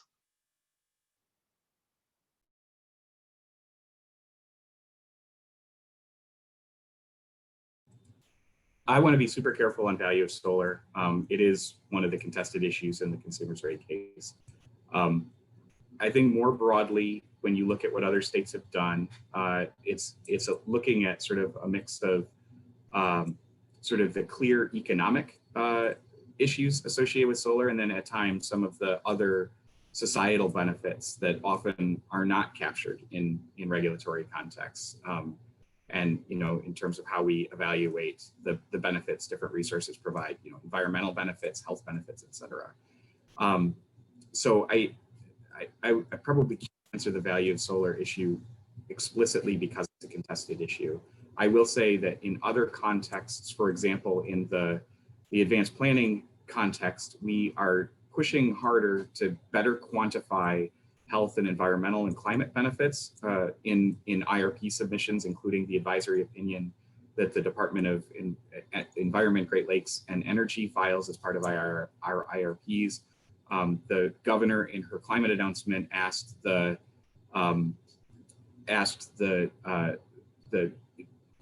EGLE to include climate and environmental justice as part of that, and I think all of those are important in terms of better understanding. We're not a climate regulator, we're not an environmental regulator, but our decisions have pretty dramatic and significant impacts on climate and the environment. And being more thoughtful about how we incorporate those considerations as we do our work, I think is an important piece of this. So I can't speak directly to value of solar, but I can talk about sort of the broader context and how some of those issues are playing out. I understand. It's an issue in an open case, right? There's very specific rules about that. So I got several people who are interested. Boy, I don't know how you're going to answer this one. Can the MPSC act as a fact checker for claims of opponents put out in the media? Wow, we could play whack-a-mole on that.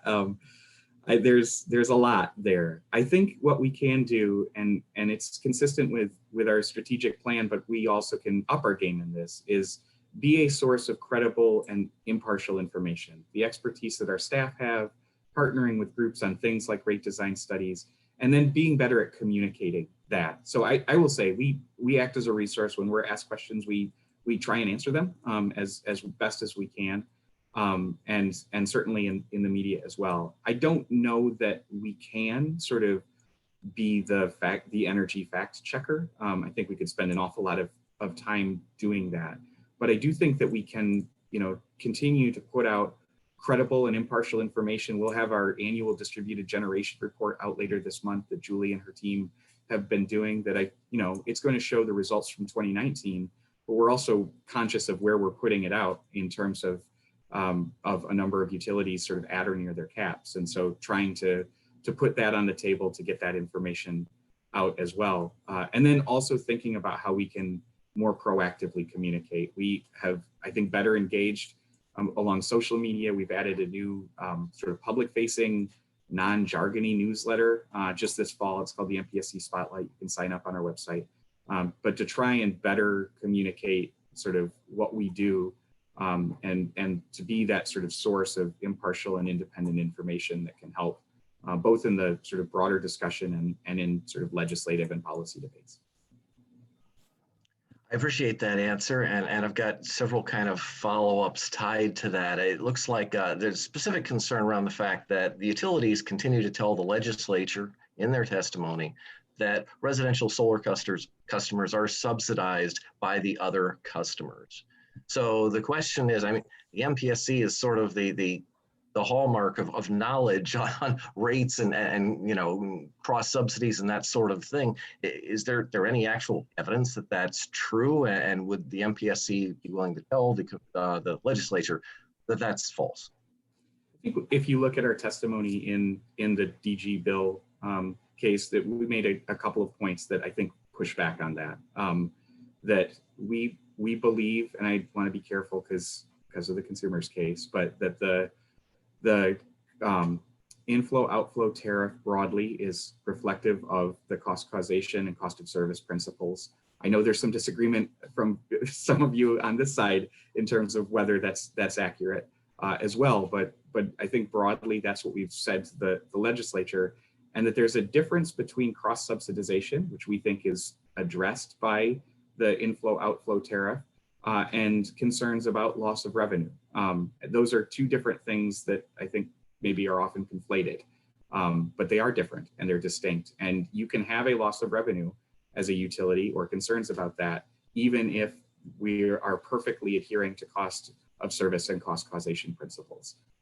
And that might be something that the legislature wants to address, and it might not be something that the legislature wants to address, but it's important that the distinction is made. And I think we've tried to make that distinction in our testimony, along with, you know, pushing back on the concerns around engineering, that this isn't an engineering question.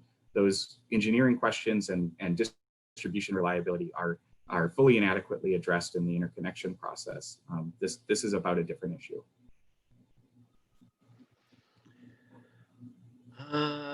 Yeah.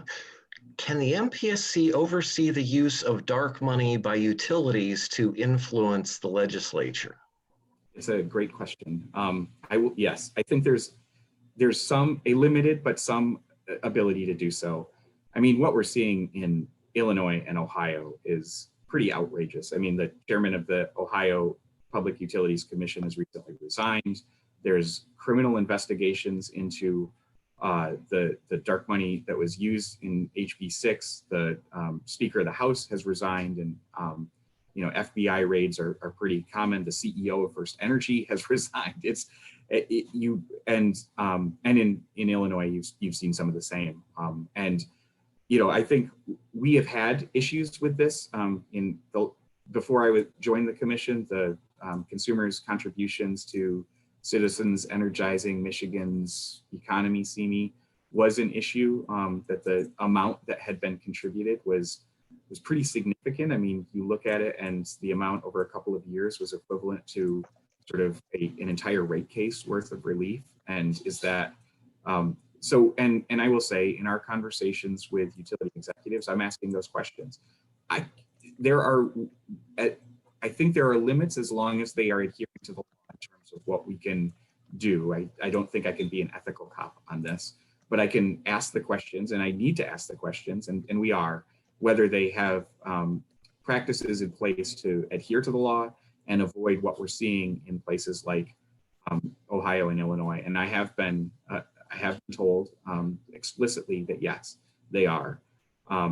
Beyond that, I think, you know, to the extent that they are profit dollars, there's a limited ability for us to sort of look at that. But when you're dealing with instances of over-earning, and then the scale of some of the contributions that we've seen in the past, I think there are legitimate questions that we can ask. And this commission, even before I joined, has asked some of those. All right, now this is a little bit of a shift from the regulatory environment. Kind of more of just your background of knowledge, right? Is there anything in the works in Michigan for solar panel recycling? I'll bet people on this. Yeah, there might be somebody else that knows, right? Yeah, I will say that I am sort of constantly astounded by the pace of innovation. And, you know, it's to the question about sort of fact checking, you get issues like the recyclability of wind turbine blades. It was a sort of a minor story a couple of months ago.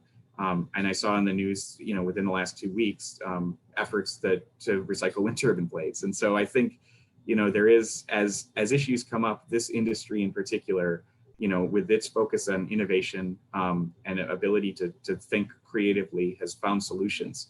And I don't know whether the recyclability of solar panels has been fixed yet, but I'm pretty confident that the folks on this call are going to find a way to do it.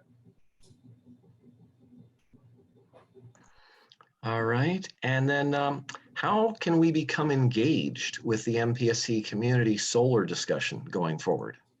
Yeah, so that that is particular to the work that's being launched early in the new year in the New Technologies and Business Models work group. You can find that by going to michigan.gov/mypowergrid, MI for Michigan, Power Grid, all one word. You can also get to it through our main site, michigan.gov/MPSC. And that is, I think it's going to be a great discussion. And, all of these are super interesting. I think you could spend a lot of time in them. That one in particular just seems to be sort of where the rubber hits the road in a lot of these discussions. How do we make sure that we've got a regulatory environment that can adapt to microgrids? How are we thinking about beneficial electrification, use of heat pumps and the like, and what are the limitations?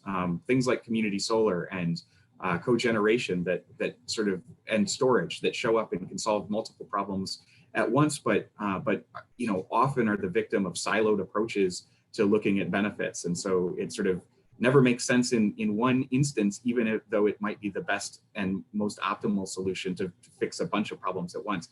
I think it is going to be a fascinating discussion. But MyPowerGrid, or michigan.gov/mypowergrid, it'll be under the emerging technologies bucket. There are 3 sort of buckets, and then new technologies and business models is the particular. Or reach out to me or to Julie or anybody at the commission, or to Joy Wong, to those of you who know her directly, and we can plug you in. So you just sort of touched on something, close to my mind, which is, how solar systems can participate in ancillary services, yep. Right? Voltage regulation, frequency regulation. As I understand it, PMJ is a frequency regulation market that probably under FERC Order 2222 you can now participate in. I don't think we have that in MISO. No, and I think some of this is going to be where, I'm super interested to see how MISO responds to 2222, because it's clearly in their court, and they've been told they have to allow participation, and they have to allow for consideration of a broad range of benefits, and to allow for aggregation. There are parts of me as a state regulator that have, some heartburn about the fact that states can't opt out, that our role is limited to looking at interconnection and that sort of thing. But I feel like this is in some ways where the market's going, and I don't want to see artificial barriers. FERC took the same approach with storage and direct participation, and ultimately I think you're going to see increasing sort of the ability for entrepreneurs and innovators to aggregate various resources, sometimes across boundaries. Maybe you've got a product that is a combination of rooftop solar, behind the meter storage, and some demand response that bids in and can solve multiple problems at once and shows up in different ways. But I think the more that you can sort of remove barriers to markets finding solution, the farther along that we're going to be. So I'm super interested. I think, MISO's on a tight timeline to figure out how they're going to react. And then I think that there will be an opportunity for us to weigh in sort of as the states. But this, as you said, the future is here. And now it's up to us to make sure it's a bit more evenly distributed. Would it be reasonable to suggest, based on the governor's carbon neutrality plan, that the MPSC would not approve any new natural gas power plants? I think there are important questions to ask in those. And I think that's consistent with what the utilities are saying. What we're hearing from them is that they intend, I think it's net zero for both the gas and electric side for DTE by 2050 and by 2040 for consumers. And so asking questions, if plants are proposed, what the depreciation schedule is, which is a pretty dramatic impact on cost and cost comparison with alternatives and that sort of thing. I will say, I don't know that there's anything that is directly sort of prohibitive about approving a plant. And I will say that we look at it based on the record and the statute in front of us. But I think it's it's posing big questions. And I think, even with just the utility goals themselves, some of these questions I think will increasingly be prominent in some of those cases. Does the MPSC have the ability to provide support for bidirectional electric vehicle support by the grid, including incentives for peak load? So I think there's a lot there. Some of this is we're trying to figure out our regulatory framework, again, through new technologies and business models. I'll also say that Commissioner Phillips, Tremaine Phillips, who has been an absolute joy to work with since he joined last year, represents the commission on the Future Mobility and Electrification Task Force. And I think it's important that, this was future mobility under the last administration. Now it's future mobility and electrification. So it's an important change, and he's doing great work on thinking about EVs. I think some of this is also sort of working with the automakers themselves, that there are still warranty issues on bidirectional flows.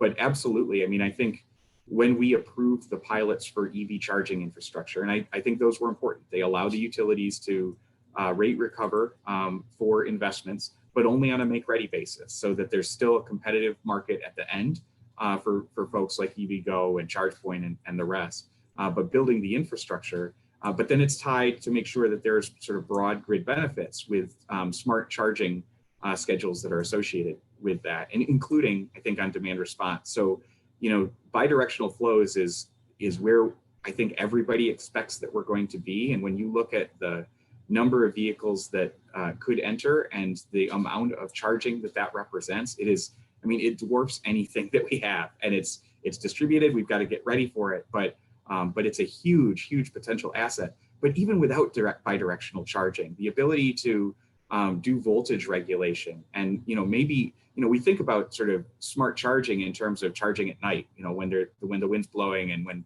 power prices are low, and that's super important.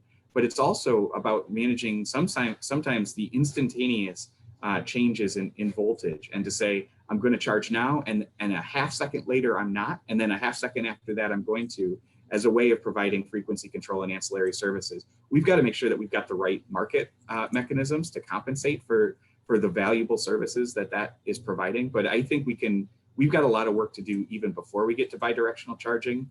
But that is the holy grail in some ways. And when you think about that ability to have that scale of distributed storage, and then how that partners with distributed renewable resources on the grid, that's I think where we think we're going. Given that utility costs are higher in Michigan than our neighboring states, kind of at a 30,000 foot level, what can the MPSC do to address that, both from just an economic development issue and as a social justice issue? Yeah, those are big and important questions. I think some of it is, that some of the resources that are coming on cheaper than the resources they're replacing. And so how do we, through integrated resource planning cases and in other contexts, sort of take a holistic look at the price of sort of some of the legacy resources on the grid, and ask the questions about whether they continue to be economic. What we've seen in the UPCO example, for example, is that as they've moved away from, there's a lot of issues in UPCO in terms of embedded costs that have nothing to do with energy.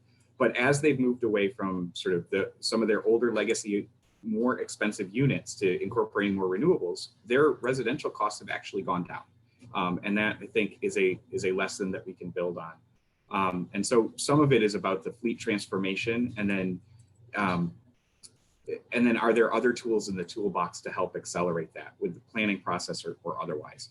And I want to be careful because we've got a case on that as well. So, the other piece of it, I think, is looking at sort of who is most directly affected. And I think the pandemic has sort of shone a bright light on some of those really important equity issues. And I will say that the commission, I think, has responded in some pretty thoughtful and creative ways, often in partnership with both the utilities, DHHS, some of the low-income customer advocates, and then our grantees under the MEEP program. So, for example, we leveraged $17.5 million of Federal CARES Act funding in partnership with the utilities, who then sort of contributed about think it's $3 or $4 million. And as a result, we were able to pay down the bills for 40,000 customers who were, in some cases, for the first time, falling behind. These were folks who always paid their bill, and they hadn't necessarily asked for help, but they were falling behind because of the pandemic and the economic consequences of it. And so, sort of just directly going and paying some of those bills down to the point that we saw a run up in the folks who were behind, and a run up in the total back due amounts owed in the first month of the pandemic. But since then, we've actually seen a decline in both those numbers, which is counter to almost every other state in the country. And we're below the levels of both customers behind on their bills and the back due amounts owed than we were a year ago. And that is, there's a lot of reasons for that, but I think, it took us getting a whole lot more granular in our focus on how to help customers who are struggling. And also, we also just required more reporting. That in the first months, the utilities, instead of filing 3-month reports on customers behind and who had been disconnected, we're doing it every other week. We've relaxed it a bit. They now do it monthly, still 3 times as often and more in real time than sort of a 3-month report that then comes in a month after that. It wasn't giving us a good enough or an accurate enough or a timely enough snapshot. And as a result, we identified 3,500 customers who could be reconnected, who were reconnected and had been disconnected prior to the pandemic and then had their services restored to make sure that they weren't struggling with disconnected services as we sort of got into this. And that continues. I mean, our grantee organizations increased the amount that was for folks that they were eligible for. We've tried to streamline the eligibility process. There's just been a number of things that we've had to up our game as a result of the pandemic. But I also think, longer term, post-pandemic, gives us more tools in the toolbox to think about how we help those who are struggling the most. But that's all of that's super important. We also have to focus on rates and bills and things like efficiency programs and other things, but also sort of what are the inputs and bills. And I think some of that can be managed with a fleet transition. This is, I think, the first time since choice, really, where the newer resources are cheaper than existing resources. And the last time we came through this, it resulted in retail open access in a number of states, including Michigan, across the country. We've backed away from that some at this point, but I do think, with things like customer choice voluntary green pricing options and other pieces, and making sure that we're rigorous in evaluating what are the actual costs of those programs, as opposed to, are we sort of adding unnecessary and arbitrary costs to those? But we've seen pretty significant uptick. And I think all of this is trying to give people more tools to manage their energy spend. Okay, and to what degree does the commission necessarily follow the recommendations in a particular case from the ALJ and from the commission staff?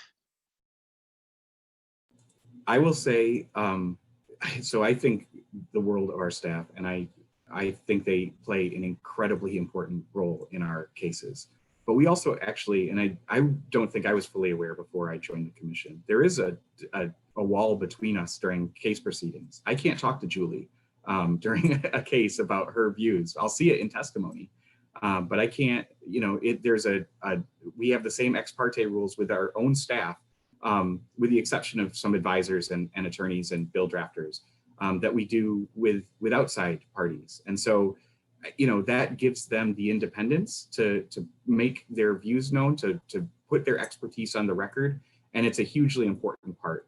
But we also look at what other experts put on the record, and our staff provides a tremendous service.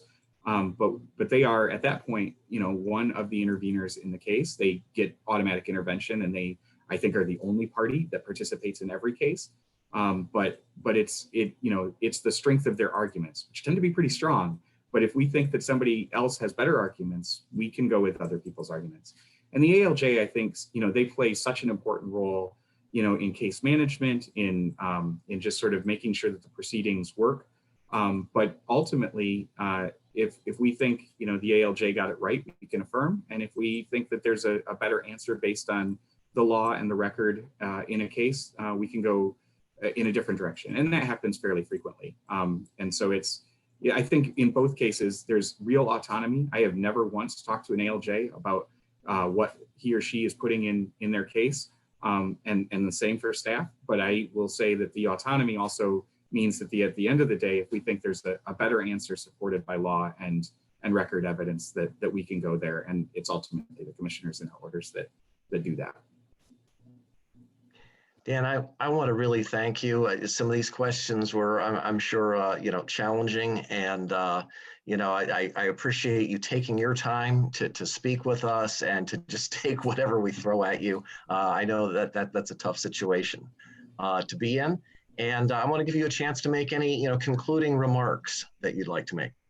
Well, I will say, first of all, thanks for the opportunity. I knew what I was getting into when I agreed to come, but I also really wanted to because I have a huge amount of respect for the work that you do. You are pushing and at the cutting edge and showing us what's possible. And often it means that we've got to up our game and make sure that our regulatory environment and our framework is adaptable and ready for the solutions that you are partnering with your customers in order to actually develop and put out there. I think the next couple of years, I wanted this job. It was the only job that I wanted in state government. And some people said, why do you want to go to this sleepy little commission? And it's like, well, this is where the rubber hits the road. This is where the action is. And I still believe that. I believe that more than I did sort of my first day last February. And it's the most interesting place to be in this. And I will say that I think the next couple of years are just going to be increasingly so. So some of the work with my power grid and the cases that we've got underway I think provide the right framework for thinking about these issues. But as you say, we've got to do this. We can't slow down. We've got to keep pushing. The future will be here sooner than we're comfortable with, and we've got to be ready for it. And I think it's folks like GLREA who are showing us the path. And I just appreciate your engagement with your customers, with the economy, with the policy, and certainly in our cases. And I look forward to continuing that partnership. Dan, thank you so much. Thank you very much. You're great, man. With that, I'd like to turn this over to Melanie to do a wrap up and evaluation. And Melanie, you're muted. There you go. Hey, auto muted. Okay, thanks, John Richter and Chairman Scripps. That was awesome. That was great. Thanks. Melanie? Yes. I'm sorry to interrupt. I just want Representative Yusuf Rabi has joined us, and I was wondering if we could take a point of personal privilege and give him an opportunity just to say hello to the members. He's, as we all know, he's been one of our solar champions in the legislature, as well as helped us out in our fundraiser last May. And I just wanted to know if we could just give him a minute just to say hello and say a few words, and if that would be okay, Madam President. That would be fantastic. We would be honored. Thank you. Welcome. Thank you. Hi, everybody. Thanks for having me on. I've been on for about half an hour now listening to Dan and his presentation. And so thank you for inviting me to be here. Happy to be part of this. And I just wanted to thank you all for the fantastic work that this organization continues to do.